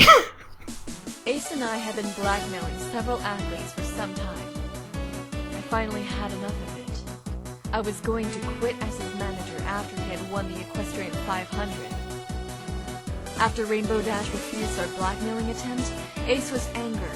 It didn't help he saw my letter after we were done quelling the fire in which he ripped in half afterward. He became furious and violent. I saw no choice but to retaliate with a burned golf club that was lying on the ground to defend myself. I hit him so hard it snapped. I dropped the broken pieces and resorted to offensive magic that was enough to shock him and render him to the ground. I retreated to the dark forest, running as fast as I could. I realized he wasn't chasing me, and returned to the clearing after a good 10 minutes. I saw the silhouette of his body lying there, lifeless. Coming to terms of what I had done, I gathered the broken golf club at all costs so I wouldn't be caught. I headed back into the forest, and once I was calm, I prepared a teleportation spell back to my hotel room. And you know the rest. Yeah, I'm not seeing the hole yet, but Phoenix apparently sees That's something. my confession. Satisfied? Well, are you, Mr. Wright? I still would like to cross-examine the witness if it's okay. I wouldn't be letting her testify if I wasn't going to let you cross-examine her, so by all means, begin, Mr. Wright. Well, this really shouldn't worry you, right? But the slightest instance of you being wrong about this, I will declare Rainbow Dash's innocence, and Miss Sonata will be taken away for further questioning. What you should be worried about is if you're actually right about there being a hole in this confession. Understood, Your Honor. Are you just doing this to rub salt in my wounds? All right. Time to show Sonata the Trixie. power of the truth. What it means to be a defense attorney. What she taught me.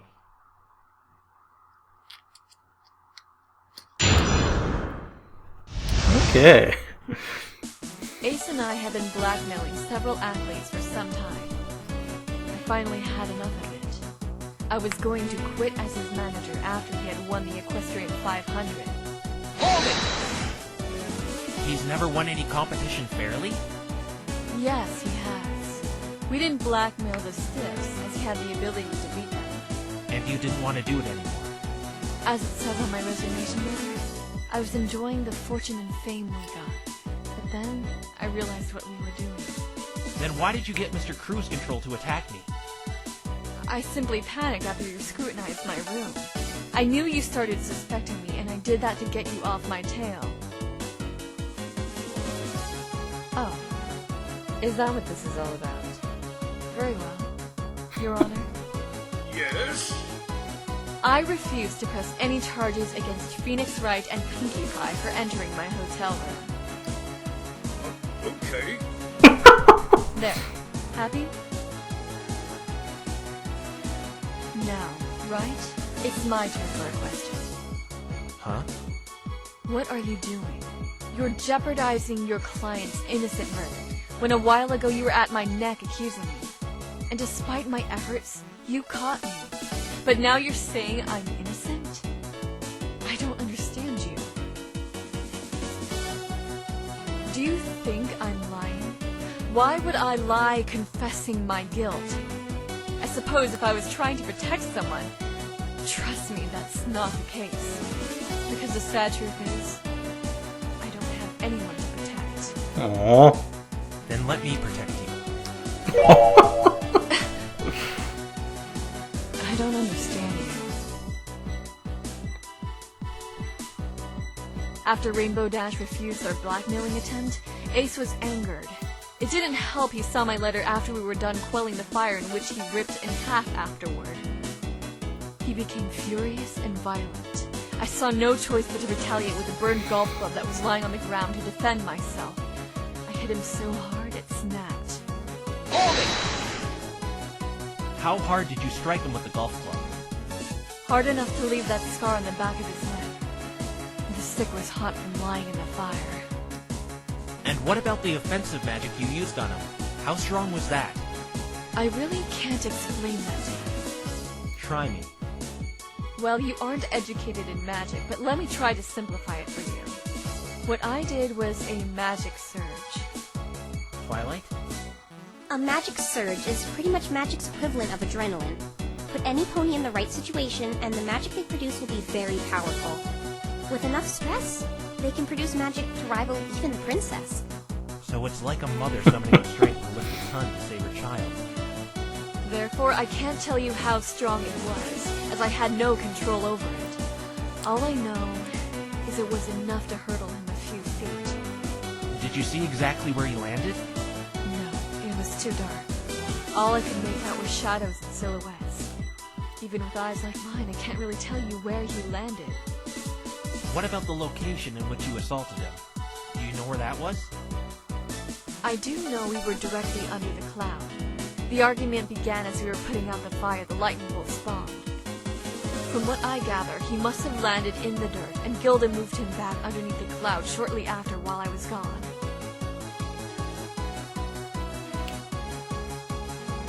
I dropped the broken pieces and resorted to offensive magic that was enough to shock him and render him to the ground. I retreated to the dark forest, running as fast as I could. I realized he wasn't chasing me, and returned to the clearing after a good 10 minutes. I saw the silhouette of his body lying there, lifeless. Coming to terms of what I had done, I gathered the broken golf club at all costs so I wouldn't be caught. Objection! I was right from the beginning. This all makes sense now. Sonata, what you said is impossible. How is it impossible? Why do you care if it's impossible? Mr. Wright, I have told you nothing but the truth. And I agree with you, Sonata. You're not lying. But those unique eyes of yours seem to have failed you this time. I'm mistaken? Mr. Wright, where are you going with this? I agree. Explain. Sonata Everyone's to confused. electrocute him to protect herself. Yes, that's true. But then you said something that struck me as odd, Sonata. You said the golf club's end snapped off when you assaulted him.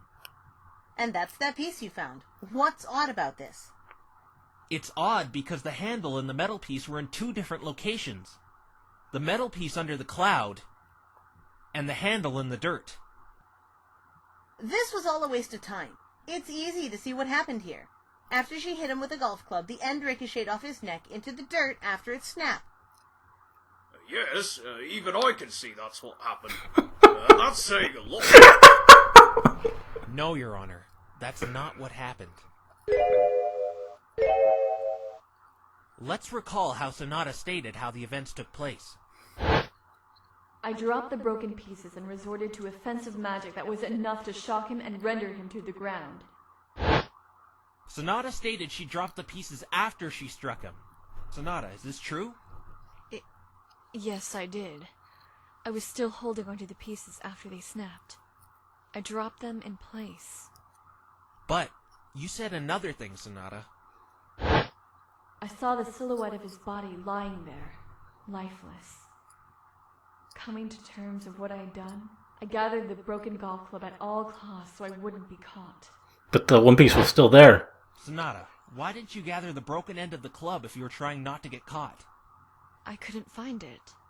I couldn't even focus an illumination spell with all that had befallen, so I searched around in the dark for a few minutes, but I only found the handle. And you just searched the area you found the handle in, because you knew you had dropped both pieces in the exact same spot. Yes. But then, how did the two pieces end up so far away from each other?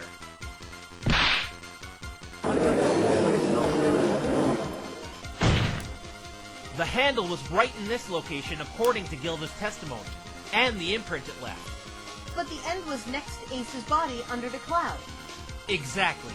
We can probably all agree the metal piece was found exactly where Sonata hit Ace with the golf club. But how would you know something like that? What if it was the end piece that was actually me? Very simple. The golf club was lost while it was still whole, and it was still whole until Sonata used it as a weapon. The imprint was made afterward, and the end wasn't intact. If she had really dropped it in place there, the end piece should have been right next to it. Then who moved the handle? But this doesn't make any sense. No one was at the crime scene between when she hit him and... Unless that Griffin. Gilda didn't move it. She would sooner admit she moved the body. Up until now, we didn't even know this golf club was used to hit him, and Gilda dismissed it as a piece of garbage. Yep. Rainbow Trash must have gone back and moved it then. She couldn't have either. Rainbow Dash wouldn't have had enough time to go back and be spotted by Fluttershy anyway. According to her, it's a good 15 minutes to that clearing. But I know who moved it. This is absurd. You just ruled out everyone, Mr. Wrong. Miss Trixie is right. Mr. Wrong, Mr. Right. You just disproved everyone.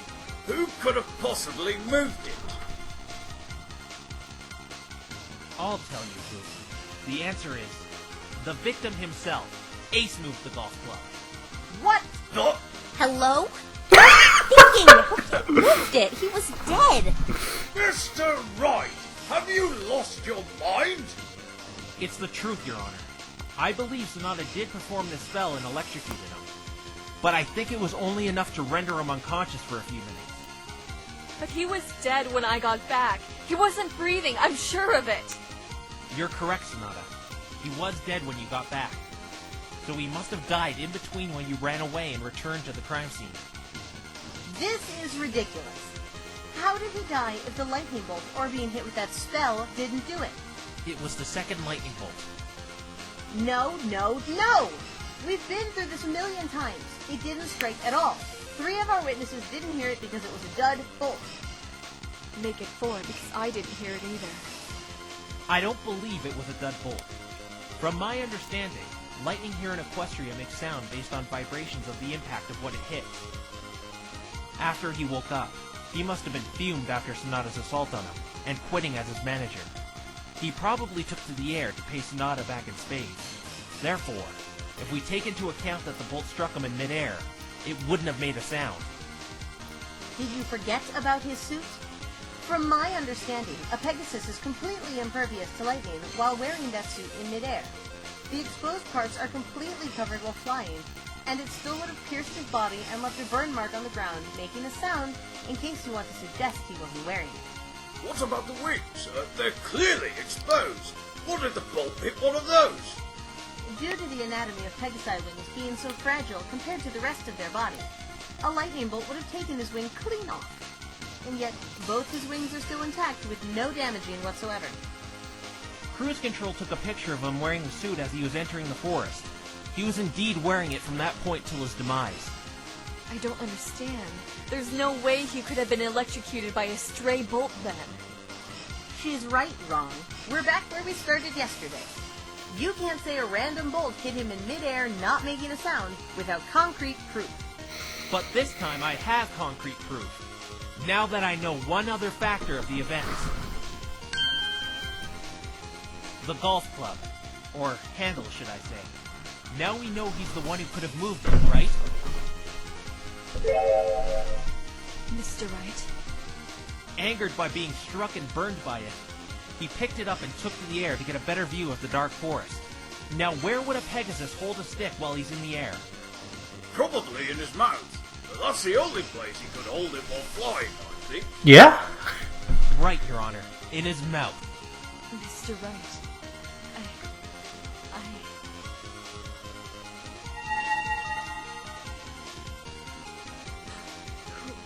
Who's that? At 8:50, the lightning bolt struck. The metal handle acted as a makeshift lightning I knew it was a lightning rod. pumping all that I said electricity that directly into his like the body. second I saw it. It Or didn't need any accuracy to hit him, and made no sound since he was hit in midair. just wasn't used as I had expected. But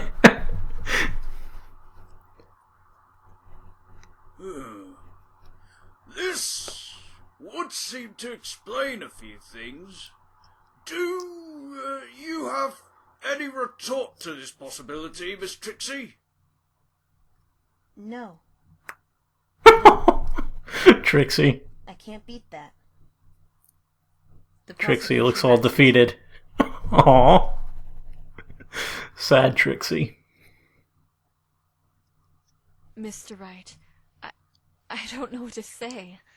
Never in my life has anyone ever done something like this for me. I can't believe I was so wrong. So very wrong. You weren't wrong. That note was proof that you wanted to do the right thing in the end. Not about that. I overlooked such a minuscule detail and thought I had done it. It's ironic I tried to convince myself I hadn't done it when I really didn't do it. If only I was not so afraid of being a murderer, I may not have needed to put you all through this trouble to get the ultimate truth of this event. Miss Sonata, though you may not have murdered Ace Swift, you face some serious allegations, including tampering with the crime scene and these numerous blackmailing accounts I have been informed of. And you will still be punished accordingly. Some pretty serious stuff there. It's all right. I have done some terrible things, and though I regret them, I humbly accept my punishment. I also... Probably won't be banishment, though. Trixie, you really did better than I could have done. I think the only pathetic fake here is me. I intend on changing that. I wanted to quit all this extortion. I just wanted to be left in solitude. The guilt I felt was excruciating. But you've given me this second chance, Mr. Wright. You stayed determined and true to what you believed in when everyone, including myself, thought otherwise. From now on, I'll try to give that same prospect to those who need it. For that...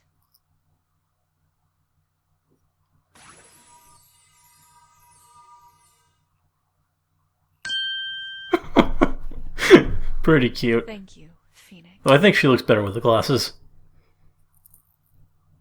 You're welcome, Sonata.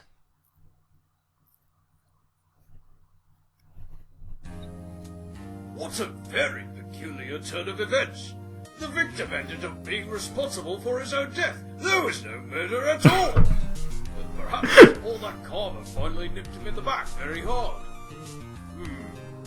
It would seem I can give a proper verdict now. In the case of Miss Rainbow Dash, I find the defendants... Objection! Oh, who was that? Ooh. That really is fun to say. Now I understand why you had turned Oh, he said it. Not my verdict. The tension, the suspense, the draw. Just give it a verdict! The judge is great. Okay, you didn't need to shout at me. Not guilty. There you go, Rainbow. Court is now adjourned. Yeah, we still have like an hour left. Long wrap-up, I guess. You did it! Aw. What are you doing?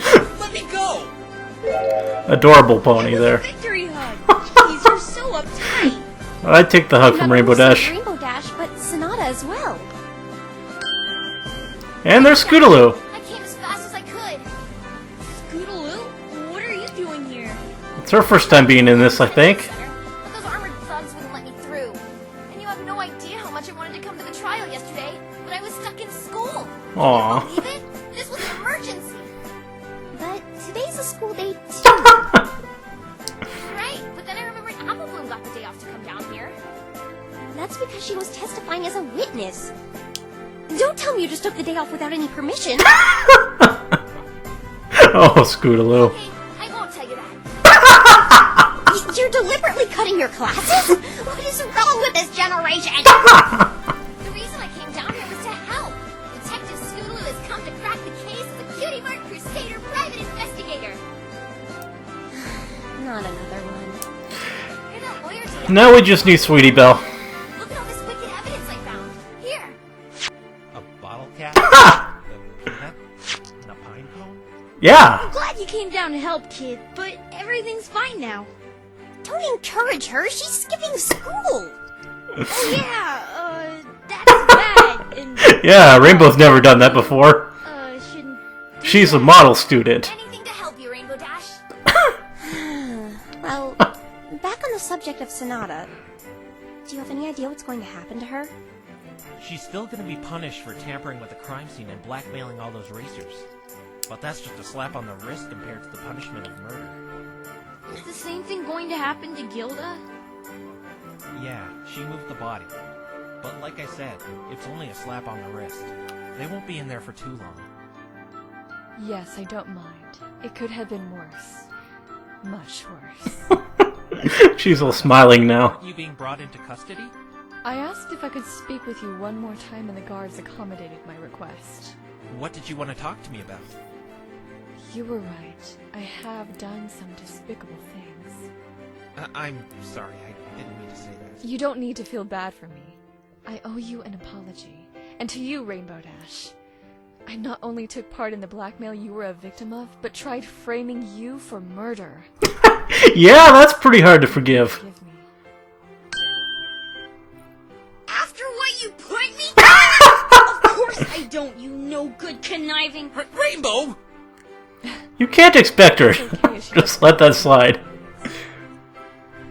Honestly, I'm having a hard time... And here's her again. Another griffin! I hope this one doesn't want to rip me to shreds. Haven't seen her in a while. Laura! Hello, Twilight Sparkler. Twilight Sparkler. Good job winning the trial. It wasn't me. It was him. Oh, you're a human. Don't see many of those in Equestria. I've seen a few while making deliveries, but the ones I've seen certainly don't look like you. Gilda. You don't want to tear me to smithereens, do you? What? Never mind him. Why are you here? We would have come sooner, but we heard that she was called to the stand regarding the blackmailings not too long ago. Frankly, I wanted to see you take her down, Twilight Sparkler. I even brought him with me. And this guy again. Isn't he supposed to be in detention? His lawyer scored him a low bail. We were going to pony up and testify for you and tell what Bernice were doing, despite what she has against us. This is the guy who attacked me? I know sorry may not be enough, but I truly am. What I did to you, to everyone, is wrong. To be fair, she was intending to stop it before Ace's death. In fact, her quitting put her in some serious danger. Newsflash! She did it again when she got him to attack you. And that was after Ace bit the dust. Let me make it up to you then. Cruz, your sister's in that hospital, right? Yes? After Ace died, all his money went to me. I'm going to donate every last bit of it to medical research regarding your sister's case. I'll see to it that she stays in there until she awakens. It's a nice gesture. Twilight, since I'm going to be in solitary confinement for a while, can you manage my money for me and make sure it goes toward that cause? Since you're a former citizen of Canterlot, they shouldn't give you too much trouble when taking the money upon my request. Yes, I can do that, but how did you know I used to live there? I've never met you before. I just noticed a slightly smug way of carrying yourself. A lot of Canterlot citizens adopt that saunter. Wow, it's amazing how you can... Wait, Yeah. If you can do that, thank you. Ah, whatever. I still don't like her for what she did. The very least I can do is say I'm sorry. I've learned my lesson. Well, I guess I can forgive you. Kinda, sorta. Kinda, sorta? Yeah, you know. Kinda and sorta. How about makes no in sense? Hey, you must be that newbie. Congratulations on getting an innocent verdict. Thank you. I've heard a lot of good things about you. I look forward to going head-to-head with you when the race rolls around. You'll see I'm no slouch, I promise. Yeah! Rainbow Dash is totally gonna win the whole thing! No contest! Oh, Scootaloo, That's good you're to hear. adorable. Well, we best be going now. We're going to squeeze in a few more hours of practice. We wish you all the best of luck. Yeah, even you. Hey! Maybe I'll actually watch the race this year. That's awesome! Finally, someone showing some patriotism and taking the Equestrian 500 seriously. More power to you, Twilight Sparkler. It's Sparkle! Sparkle! Sparkle! Not Sparkler! No need to explode! You could have just told me in a calmer tone and I would have gotten it. But... Can you do us a favor and take this one to the schoolhouse? Aw, but I wanted to stay here and celebrate with all of you! Sure. I want to stay far away from Krabby McPurple Pony until she decides to chill out. But I'm not... We'll see you all later. You can fly, right? Me? No, I can't yet. But you just watch, pal. One day, I'm gonna be just as awesome of a flyer as Rainbow Okay, Dash. well, You look up to that her. remains to be seen. Well, duh. She's like the bestest, fastest, coolest pony ever. We're like birds of a feather. You know, you remind me a lot of... Oh, never mind. We better get you to school. Tell you what, we'll give you a lift, free of charge. Goodbye, every pony!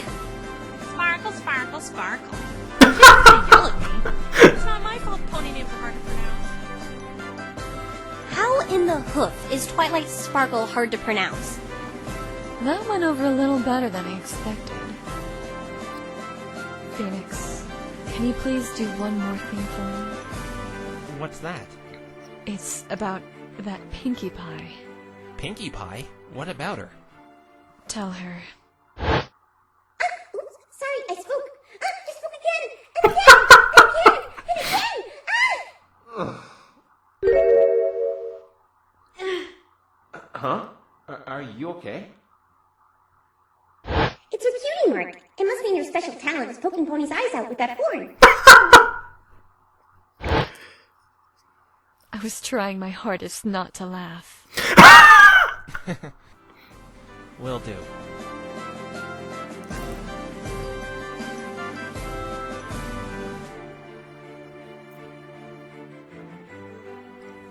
Nix, seriously, I can't thank you enough for what you did for me.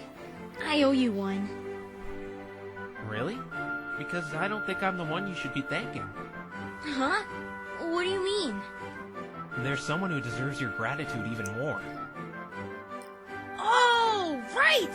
Thanks for hiring such a cool lawyer, Twilight. Well, He's talking about Fluttershy. But that's not who I had in mind.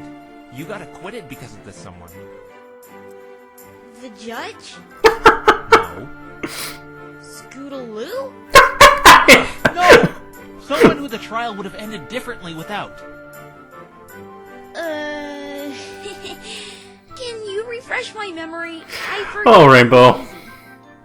Do I really have to spell this out for you? The trial would have been lost without... Take that! Fluttershy? But she helped Trixie by testifying against me. She did do that. But don't you remember what she did today? You had been given the guilty verdict. I had nothing left. Then she got on the stand and made the trial continue despite the verdict. That certainly isn't an easy feat. I haven't known her for as long as you have, but I could tell she was really trying her absolute hardest for you when she got up there. Things would have ended a lot differently if she had not intervened. And I think that's more than you deserve from her after what you said this morning. Oh. Here she comes now. Hello, Every Pony. You did great in there. It was very, flutterbold of you. Flutterbold. Your timing could have been a little better, though. Oh, I'm sorry my timing wasn't good. It's alright. We still won, didn't we? Yes. Congratulations, Rainbow Dash. Rainbow Dash, don't you have something to say? I'm sorry, Fluttershy. Thank you. Oh, it's okay. No, it's not! Don't pretend this morning didn't happen. You can't say everything's okay. It's kind of what she does. I said so many awful things to you. I said I hated you. And even then, you still came back and helped me. Why would you do that? You tend to do these things, Because Rainbow you're my Dash. friend, Rainbow Dash. You almost traded her away for a book for once. I was so scared to get back on that stand with all those eyes looking down on me. And after what happened last time, I really didn't want to just make things worse like I did yesterday. Then why did you do it? Because I thought to myself, what would she do? She? The strongest and bravest pony that I know. She would stand her ground and be strong. So, I did my best to be just like her and got back up on that stand again. Because right then, after I heard the guilty verdict, I realized that very same pony needed my help. So I knew I had to try my hardest to be as brave as I could. Because that's what she'd do for me. Aww. Rainbow's crying. I'm so sorry, Fluttershy.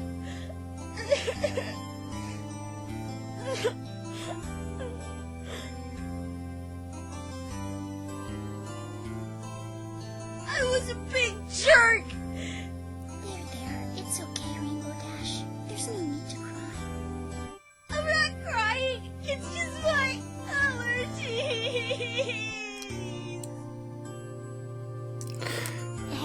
Phoenix, Yes? can you proofread this for me? I usually get Spike to do it. Sure.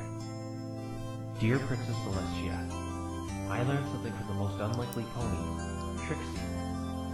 I thought about something she said today, and I think she's right. Friendship is unnecessary, like art, poetry, and music. We don't need it to survive like food and water. Rather, it's one of those things that gives our life, and other lives, value and meaning, giving us a reason to push forward. It allows us to achieve feats of strength and valor we thought we never had in us to protect the ones we care about. And by uniting, even the biggest of problems can be overcome. But then that's where Trixie was wrong. Ironically, that word she mocked ended up saving the day. That's the magic of friendship. It should never be Friendship is magic. And I can see right now that tears will clear the way for a deep and lasting one. Your faithful student, Twilight Sparkle.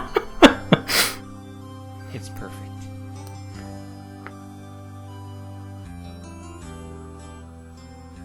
So we got a princess letter, but still I'm glad those two got things patched up. like 45 minutes. Me too. And Trixie. Oh yeah, she still got some locks or something. There she goes. She's coming back.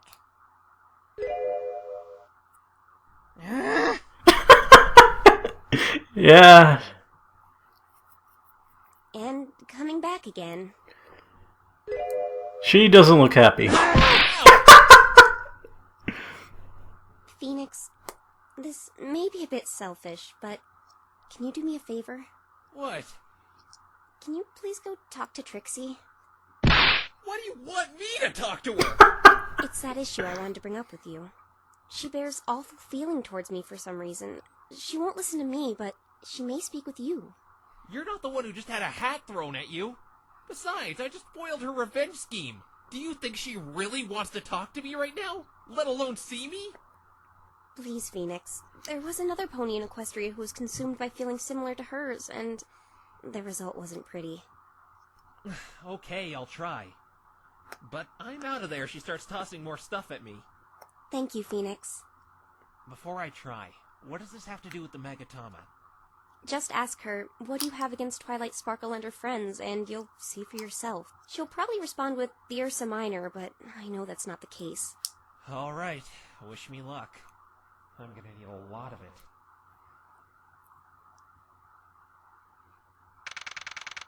Ponyville. June 11th, 1:30 p.m. She's blue. Lyra! Wearing a purple cape. Have you seen her anywhere? Got some Lyra. Yay for that. Best background pony there. And she's Nice, blushing. She's happy to see a human. No. Thanks anyway. Should be now. Yeah, probably best to find someone else. Watch it, pal. Who is... I'm sorry. You best be sorry. Wow. Lucky I'm in a good mood today. Otherwise, I would have That's beat like you a so hard and make Rainbow you Dash exclusively recolor. express. It won't happen. Who is that supposed to be? It better not. Now out of my way. Okay. Problem. Wait. That couldn't have been...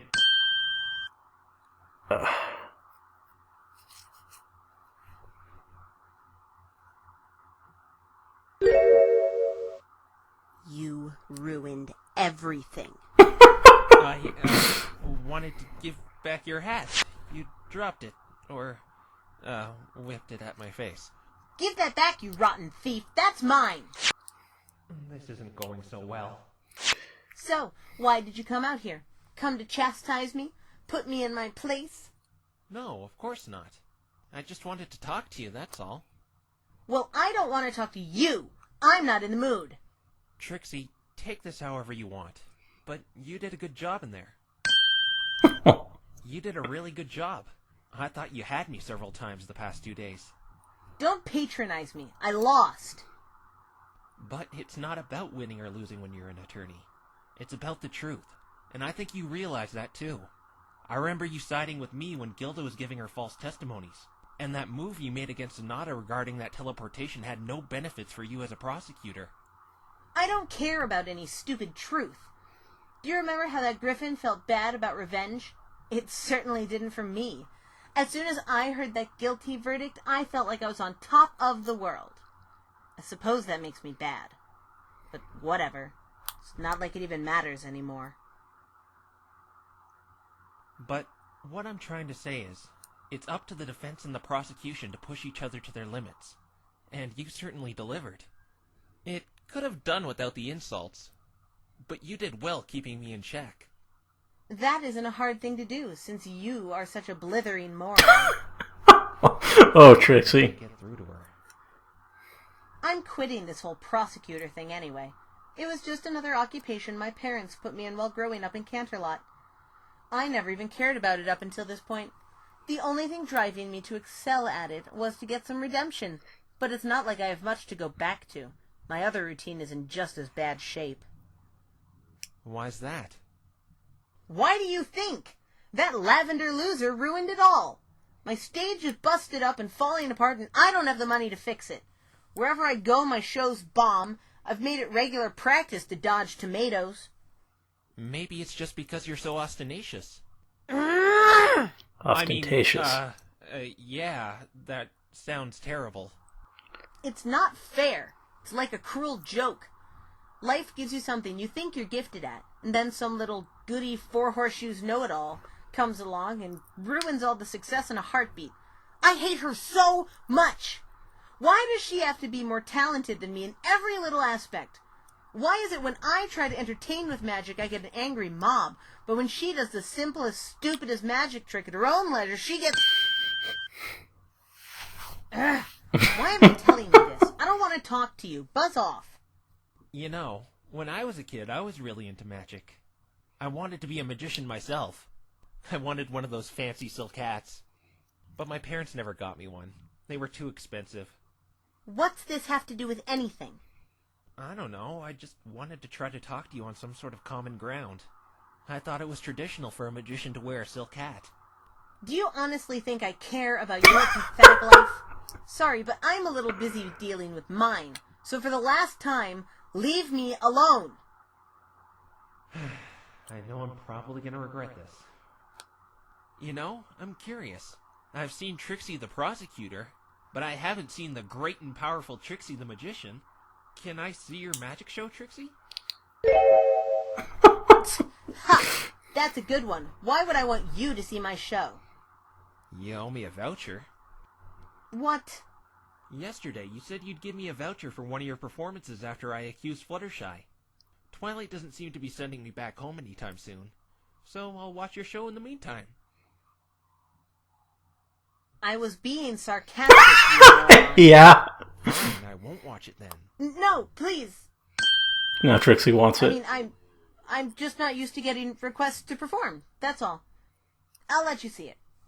If you really want to, that is. Okay, I'd love to. Let's see some don't Trixie get me magic. Wrong, Mr. Dead Wrong. I still hate you with an unbelievable passion. But if you want to see it, I can't deny my fans a performance, no matter who they may be. You don't need a voucher anyway. It's free. Always has been. So a greedy, cheapskate, money-grubbing lawyer such as yourself doesn't need to worry about that. Why do you do it for free? Don't most magicians and performers charge entry fees to their shows? And couldn't you fix that stage of yours if you charged admission? Because it's none of your business. That's why. I was only asking. Hey, Hello, Pinky. Pie. Sudden Pinkie Pie. trial. Pinky, you missed it again. Pinky is bad with the concept of time. Is Rainbow Dash okay? Again? I think Pinkie Pie would find a way to be late for her own funeral. Probably. Everything's fine now. She's off the hook. Stellar work, Feeny, my boy. My boy, I'm clearly older than you. You know what this calls for? What? 2 words! A party! Of course. 21 words! Yeah, a party! You should come celebrate because I love you. Party something good. She planned it out. Planned it out to 21 words. After something good happens. How did you...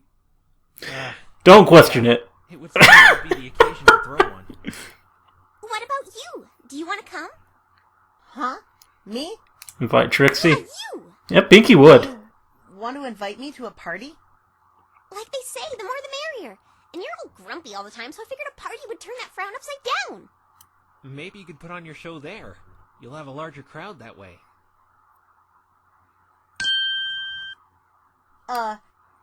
As if. Why would the great and powerful Trixie want to go to some juvenile party with Mr. Wrong and a sad bunch of loser ponies? But Trixie lost the trial, didn't she? She deserves a punishment. And that will be to endure your childish party. Aw, Trixie she wants to doesn't go. want to go to. Just keep saying that. Trixie will show Twilight Snuggle, Rainbow Trash, Haggerty, and Applejunk feats of magic the likes of which they've never seen. Shouldn't make fun of others' names. No names for Fluttershy or Why Pinky? not? Because they might be like mine and be... copyrighted.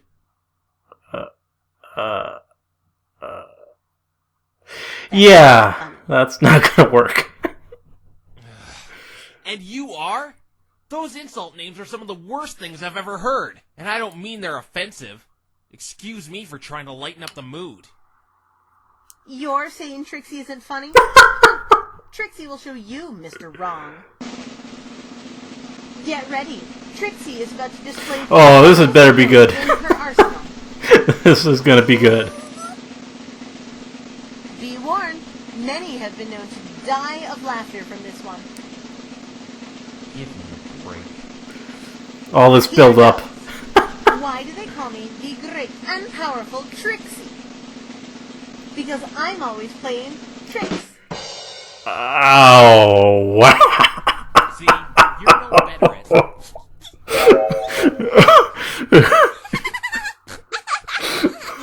What? That's a good one, because you're always playing tricks. It's funny because you're... What did Trixie tell you?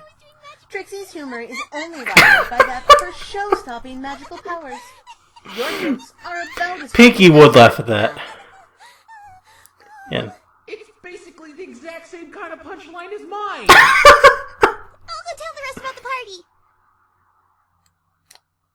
Hey, did he hurt you bad? Huh? That buffoon that attacked you in the forest. Oh, no. It's just a small bump. Nothing serious. Good. Trixie was going to send in a search in to find you after we booked him, but Snarkle ended up finding you first. I didn't know you cared. I don't, but I don't want you dead either. Despite what that nerd and her fan club may have told you, I'm not a monster. What are you looking at me like that for? What's that you're holding? Oh, it's just a pinecone. Pinecone. Some kid Scootaloo. dumped it on me as evidence. Cute, huh? Yeah. Cute. Oh? Can I... Forget it. Take Trixie to this stupid party, Wrong. Oh, right. Oh, wait! The Magatama. One more thing, Trixie. What? I wanted to ask you something. Okay. Or back to Twilight, I guess. Golden Oaks Library. How did you manage to get her to come here? Well, Pinkie Pie did, not me.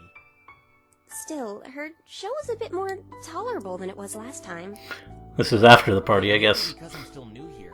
But I thought the magic she did was amazing. I'm not talking about the magic. I mean the name-calling and boasting. She was a little more tolerable than the last time she was in Ponyville. I think she may be on the road to a better lifestyle. Birdie! Twilight, the conceited, ill-mannered, unsavory degenerate called me faggot! Yeah, that's inexcusable. Inexcusable. And did you hear what she said to me? She told me to let myself out as a rodeo clown. Better lifestyle my hoof. Baby steps, girls. Baby steps. By the way, did you ask Trixie the question yet? Yeah, I did. So you saw them. I didn't see anything. I asked the question you told me to ask her, but nothing happened. Nothing? Well, something happened.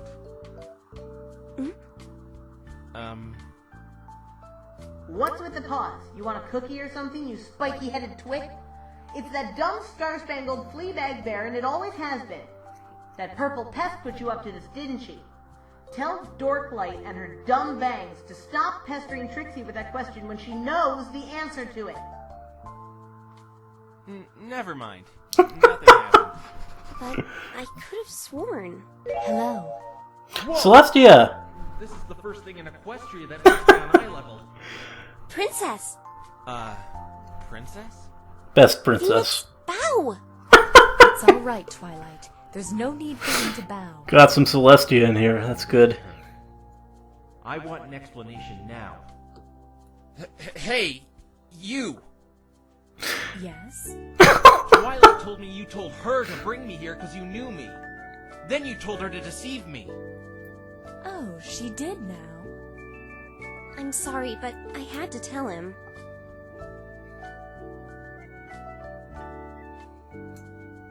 I understand. I really appreciate what you have done for my subjects, Phoenix.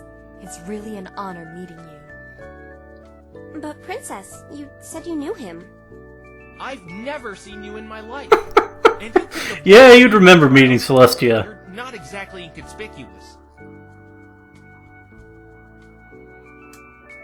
Why I'm here, though, is to deliver your payment.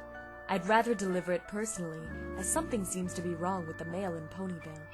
I sent out a letter a few days ago, and only yesterday did the recipient get it. Yeah! I just don't know what went wrong. Yeah, I wonder. Wait, you're paying me? Of course. You didn't expect to be rewarded for your efforts? It's just I'm not used to being paid real money for my work. Most of my clients pay me with an IOU. Well, here is a symbol of mine and every pony's gratitude. What's she going to pay him with? Thank you again. I don't think a defense attorney in Equestria would have been able to do what you did. You see, Equestria has been in quite the peaceful state for centuries outside of a few minor crimes, and it turns out it is still as you proved the crime was nothing more than a mere accident. Then what's with the royal escort? I mean, if it's so peaceful and all. Even though it's peaceful, there are still entities who try to disrupt the peace. That's what the guards are for. But most of the time, these guards are around for ceremonial reasons. In fact, these past few days are probably going to be the most excitement they will have for a long time. Yeah, well, they're got like changelings, Terek, Right. sort of things. Phoenix? Might challenge that. Yeah. Please give Maya, Pearl, and Edgeworth my regards. It's a shame I couldn't meet them as well. But how... Bye, Phoenix. Or you prefer Nick, don't you? How do you know all this about me?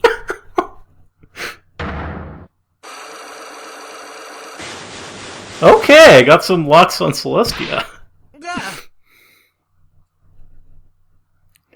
Interesting. Well, I must be off now. Twilight, did you see that? See what? There were psyche locks all over your princess. There were? Must have worn off then. Worn off? The most likely reason I was affected by that thing's power was me mixing otherworldly magic with my own magic. It was because I picked it up using levitation. I looked up on how to cure it, and it said it would eventually wear off in a day or two. It's a shame. I really wanted to use it on some other subjects. Use it on other subjects. I mean, it's good that it wore off. It was starting to freak me out. Oh, seeing all those Twilight. locks all over the place. But why did it react to your princess? I don't know. I still want to know how she knew all that stuff about me. You shouldn't worry about it. She must have had a good reason for not telling you. Well, if you say... Whoa! Nix, you're rich! Huh? The princess gave you a huge haul! There has to be at least 50,000... no! 70,000 in here! 70,000?! Congratulations, Phoenix. You really earned it. You flatter me. I don't think I deserve all this money. But I'll gladly accept it. Sports car, here I come! Yeah, I don't know where you're gonna be able to use those. Why, they're bits, darling. Bits? Well, it's our currency. If they're made of gold, they're still pretty damn... Would there be any way I could get this converted to USD? USD? Bits are the universal currency used all across Equestria.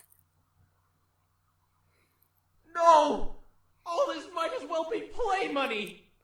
You should find out what they're made of. They could still be pretty good. What's the matter? I can't use this money in my world. Oh, well, that's too bad. You know, you could give it to one of us. I'm sure one of us could put it to good use.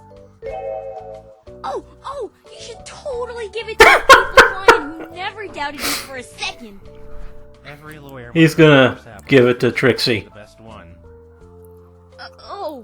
Did I say that? It was, just a joke. Yeah, like that hilarious joke you told me yesterday.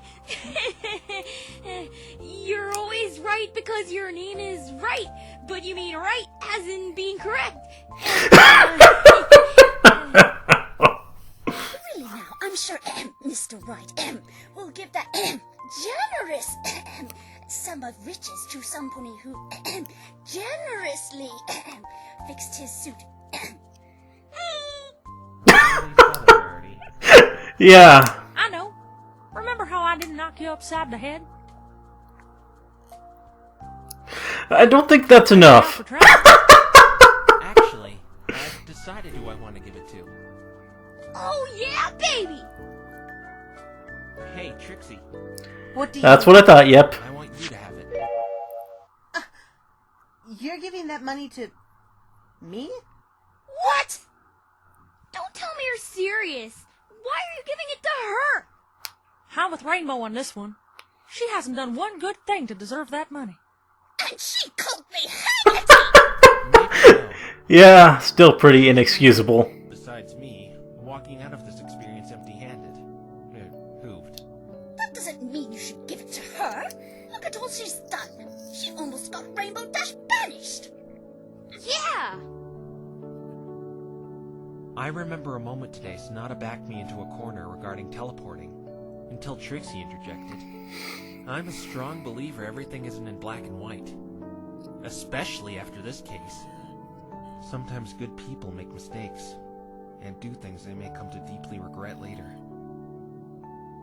On the other hand, people we perceived as bad, like Sonata, may not be as bad as we thought they were, once we get their side of the story. Whether Trixie did that to help me or not, it really did help us see the victory we got in the end, and I really do think that there's some good in her after she did something like that. It's probably just hard for her to show it when she feels the world's against her for a mistake she made. You said you needed money to fix your stage, right? And this should be more than enough. Aww. We forgive you, Trixie. I know life has been really tough on you. Take the money as a symbol of our friendship. Even if you've made some mistakes in the past, we'll be there for you if you're ever in trouble. Aww. Well, I sure as heck won't. Oh, Rainbow. Phoenix, Twilight, I think you're the biggest loser, idiot, moron, dummy, numbskulls in the world! Seriously, did you think the great and powerful Trixie would be touched by your namby-pamby sentiments? Thank you all so much. Oh, wow, that face. It's good to have friends. All said while Trixie sheds a single tear. Is that what you were expecting, huh? Yeah, that's sort of what I was hoping for. Keep dreaming, Snarkle. You're in need of a return ticket flight to reality from that sugar-coated world you live in. I like sugar. Imagine if the world was coated in it with delicious. Oh, Pinkie Pie. Yeah, I had to try really hard to keep This is why you're awesome. It looks like it's made of candy and treats and stuff, but it's really not. Trust me, I've tried. That's just gross metal and concrete and wood. Pinkie. You would try. Trixie will take this money you so foolishly donated to her. See? What did we tell you? She never learns. Simmer down, Rainbow Trash. Trixie is counting her bits. Call me Rainbow Trash one more time. I dare you. We're not in court anymore. Nothing is stopping me from turning you red, black, and blue. Actually, you don't enter her black and red, Rainbow Dash. She's already blue. Yeah? Oh, you don't like the name Trixie Blue Twilight. graciously bestowed upon you? How about Rainbow Dash? That really was a good one. Hey, let's merge the two. Rainbow Trash. It's perfect, just like Trixie. Okay, that's it.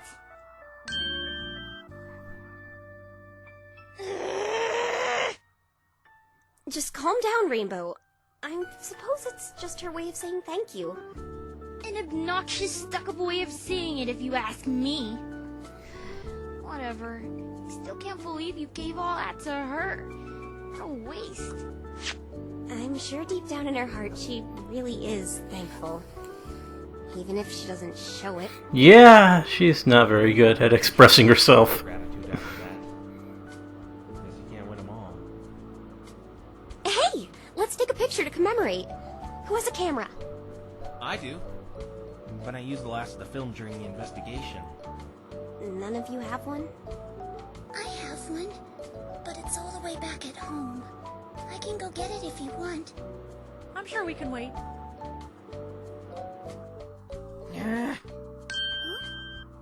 You can just use the one the investigation team gave Trixie. Oh, thank you. That's very kind of you. I just take the super camera. Okay. Alright, every pony. Say cheese! Say cheese. How old are you, Snarkle? 4? Oh, well, It is a little cliche. I have to agree. Saying cheese is a little, well, cheesy. Yeah, Twilight. And Spike. Haven't seen him in a Alright, while. I get it. Sheesh. What do you suggest we say then? And Spike, when did you get Good question. I know exactly what we should say. No one pays Spike any attention. Sewing up Mr. Wright's suitcases. Oh, that. I know what you're talking about. I've been totally dying to say this for a while now. I got to say it once. It felt great. The great and powerful Trixie doesn't see anything special about it. But if we must... So if I follow y'all correctly, we're gonna yell, congestion, right? No, AJ, it's... Oh, okay. Gotcha, Twi. This is going to be so fun. I like saying funny words. Yes, you do. 3, 2, 1. Objection! Yep. There we have it. And it's still not over, though. Got like 20 minutes. By Apple Bloom.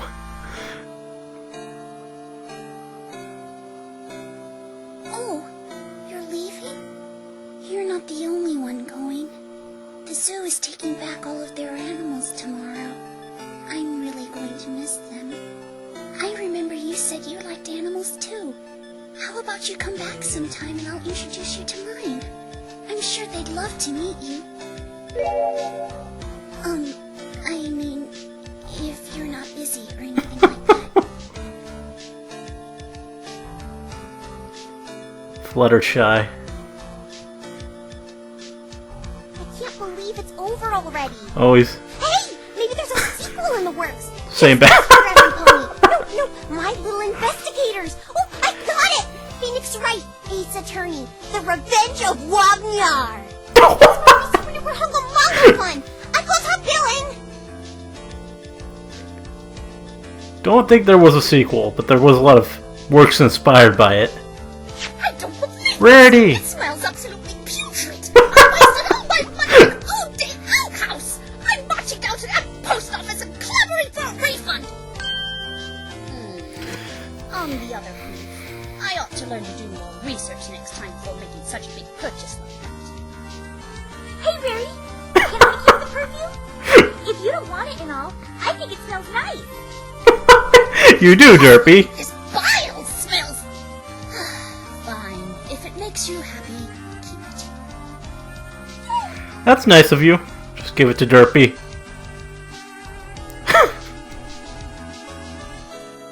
Come to see me one last time. I do appreciate it. It does get quite lonely in here. Aww. I'm well aware I can't change the past, but I can change the future. I want to make up for what I've done by helping others, and I have you to thank for bringing this change in me for the better. You know, there's something I've been meaning to tell you. I didn't want to say anything before because I thought I was just going crazy, but during the final chapter of the trial, that last moment we had solved everything, I could have sworn I saw someone next to you. But the strange thing is, it looked like... Oh, Gilda. Up here. You're just lucky this fiberglass window is separating us, otherwise I'd bring your scrawny, swoopy little neck out!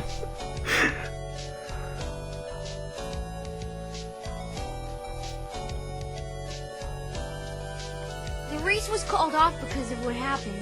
Aw. But guess what? Well, that makes sense, Three of us though. are gonna hold an unofficial one. It's not fair that you lost your opportunity to go against the big leagues because of all this. Lyra and Bonbon in the And we're background. holding back this time, right, Cruz? No, not anymore. That heavy burden is long gone now. By the way, I thank you for not pressing any charges against me. After what I did to you, I feel absolutely awful about it. It's not your fault. All three of us were victims of the same thing. Yeah. Besides, I'm sure he forgives you. He's really nice like that. He plays with baby toys in public and everything. Thank you. Please, tell Twilight I wanted to thank her for knocking some sense into me as well. Let's stop this moping and get this show on the road. Ready? Set? Go!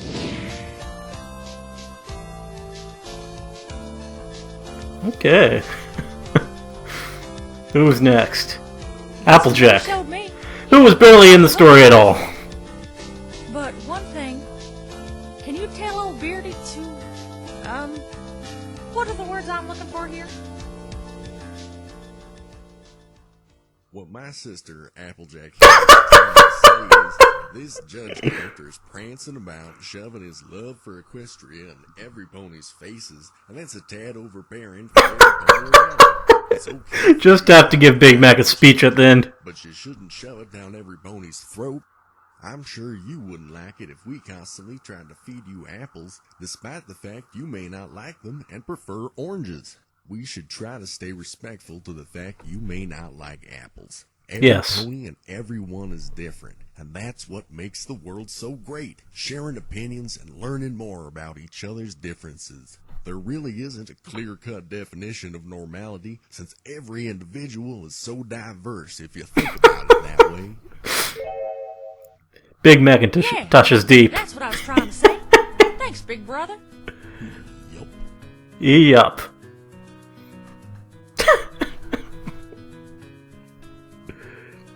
I'm still... Apple Bloom. Consider yourself lucky.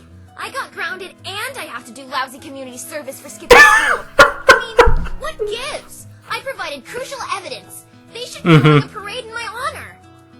No, I provide crucial evidence while helping Twilight. All you found was a bunch of useless junk. Ugh.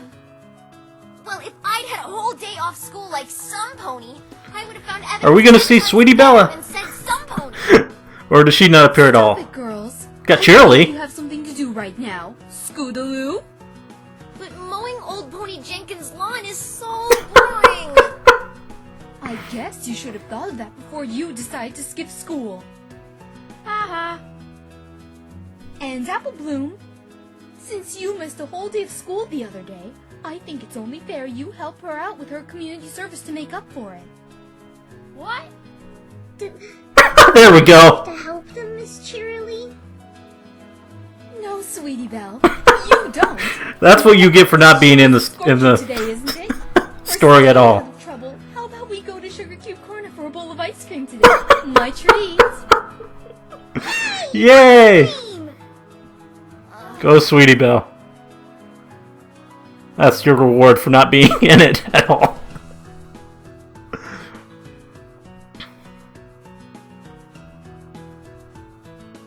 Trixie! Trixie was actually looking for you before you had left, because Trixie is leaving too. Oh no, not to say goodbye or anything. You take all this stupid evidence. Trixie doesn't want it. Keep it all as a souvenir for all Trixie cares. Trixie is leaving Ponyville as well and wishes to purge her mind of this backwater hick town. Nothing but bad memories here. So start by taking out this trash, garbage boy.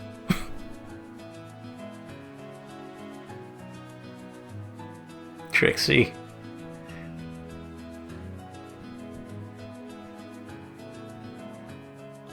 And the judge. So, you're leaving already? I'm going to stay here a bit longer. I was on vacation anyway. Nobody should miss me. I want to watch this summer sun celebration I've been hearing about. Oh, and please, may I ask you to keep all that has transpired here secret? You know, just between you and me. Don't tell anybody if you don't.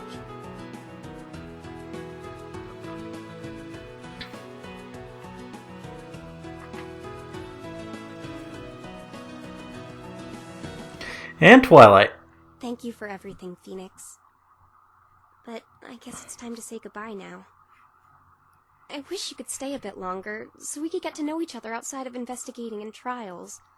I've learned a lot, though. Anyone who ends up with you as a lawyer is really lucky. No. Anyone who ends up with you as a friend is really lucky. Let's keep it that way. Even if you're away from us, the others and I won't forget you. And I hope you won't forget you have friends over here, either. We'll always be friends in each other's hearts, and that is the most wonderful thing about friendship. It's everlasting, and you're never truly alone. And even if we're a world apart, I think it can transcend. Twilight, stop with the sappy stuff. Oh, Spike. I'm just trying to make a meaningful goodbye, Spike. Then just say goodbye already. It is taking quite a while to end. Well, I guess this is it. Still got 10 minutes. See each other again someday. I'd like that. Goodbye, Phoenix Wright.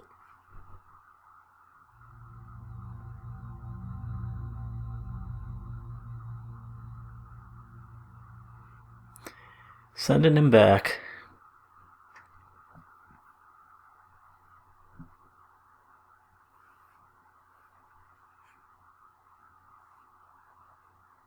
Twilight and Spike.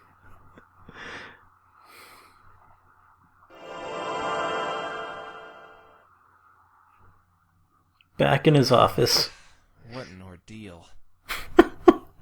Nick! Hey, Maya. Don't hate Maya me. Where were you? You weren't seeing other women, were you? No. Don't know who these people are, but... Wait, why would that even matter? I'm single. Because your heart belongs to Mystic Maya. She's your special somebody. Pearl?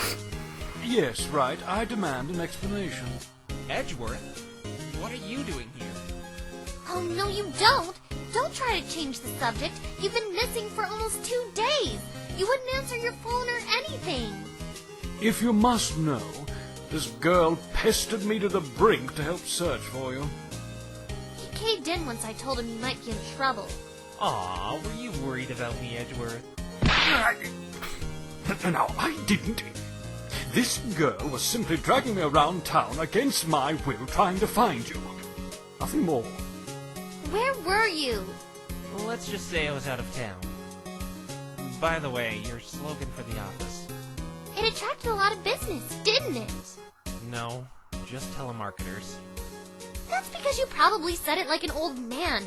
You need to put some oomph into it, like this. Wright and Company Office. Defending you like it's nothing, baby. Old man? I'm still in my 20s. This is why I work alone.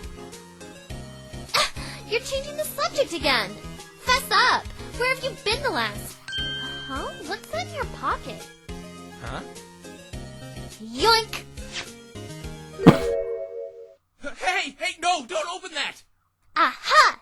This must be evidence as to where you What's gonna be in there? better not be money from your sugar mama, Mr. Nick. No, Maya, you don't understand. Just please don't open that. You're busted, Nick. Let's see what you've really been up to. It's the pictures, isn't it? Right. So, who wants to watch a movie or something? I'll make the popcorn. Mr. Nick, you're never gonna win Mystic Maya's heart, let alone any woman carrying pictures like these. Is that rainbow horse doing what I Yes, it's those pictures. Actually, Maya, she's not a horse. She's a pony. You have any shame? They aren't mine! I think I'd rather have a bee from a sugar mama at this point. Nick, do you want to talk about this? It's alright. Everyone has skeletons in their closet. This seems less like a skeleton, and more so a disturbing fetish. If anyone needs me, I'll be in the bathtub with a toaster.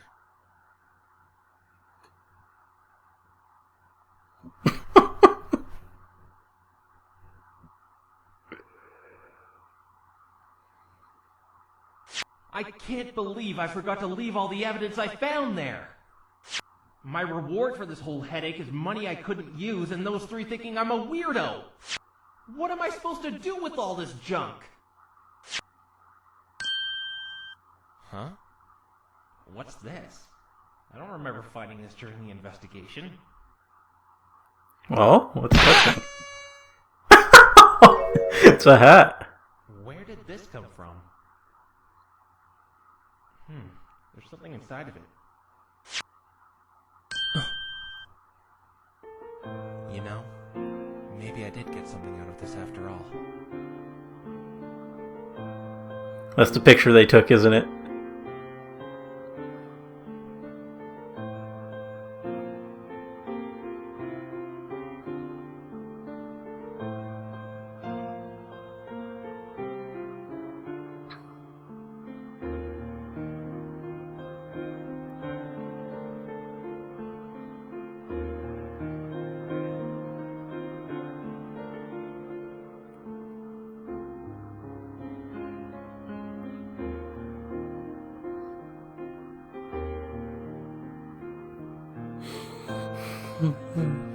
Now we just got credits.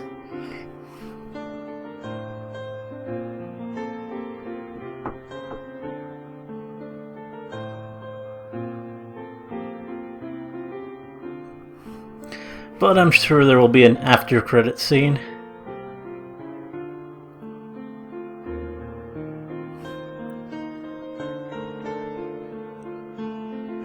Because there are still 4 minutes left on the video. Oh, and that was Mr. Ponyator. I did kind of think that looked like his style.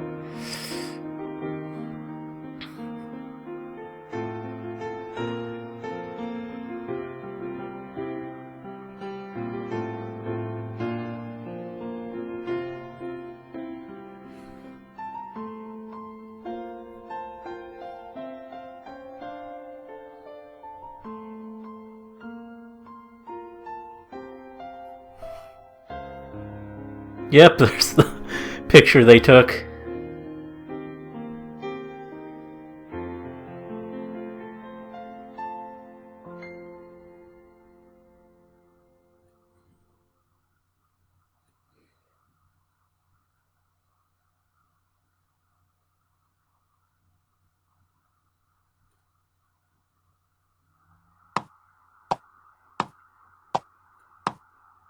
Now what? Got some puff sounds. And a door. Oh, you're still here. It was just like you said. He accepted and won. I'm really sorry for bringing you here out of nowhere. It's not like me to misinterpret a spell like that. Perhaps I let the worry get to me. I really wanted to help Twilight. I'm glad then. I would have had you do it, but under the circumstances, I don't think you would have been able to. He might not have been the greatest defense attorney, but he still did magnificently defending one of my subjects. I respected your wishes and didn't say a word. I did have a little fun with him before I left, though. You don't mind, right? That's good. I have wondered, though. I've been avoiding this question since I met you. Can you tell me what it is like?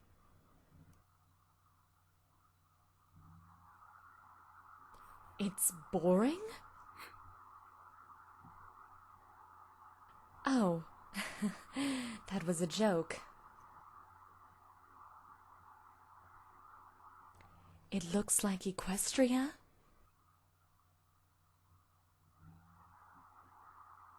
I guess I shouldn't envy you then. Maybe, just maybe, it's a little closer than I thought. Well, I think you should be going now. He already left a while ago. I humbly thank you for helping us. I even think my student learned a few things as well. Oh, that's right.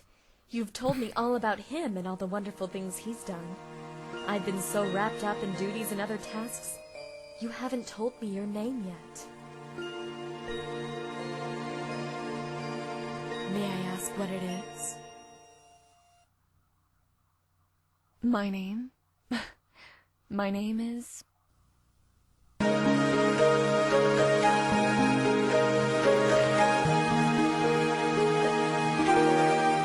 And yeah, that would probably have made more sense to me if I was someone who had played Phoenix Wright, but important thing to take away is that Celestia was in contact with someone who knew Phoenix, apparently. I guess. And, yeah. I guess that's the end.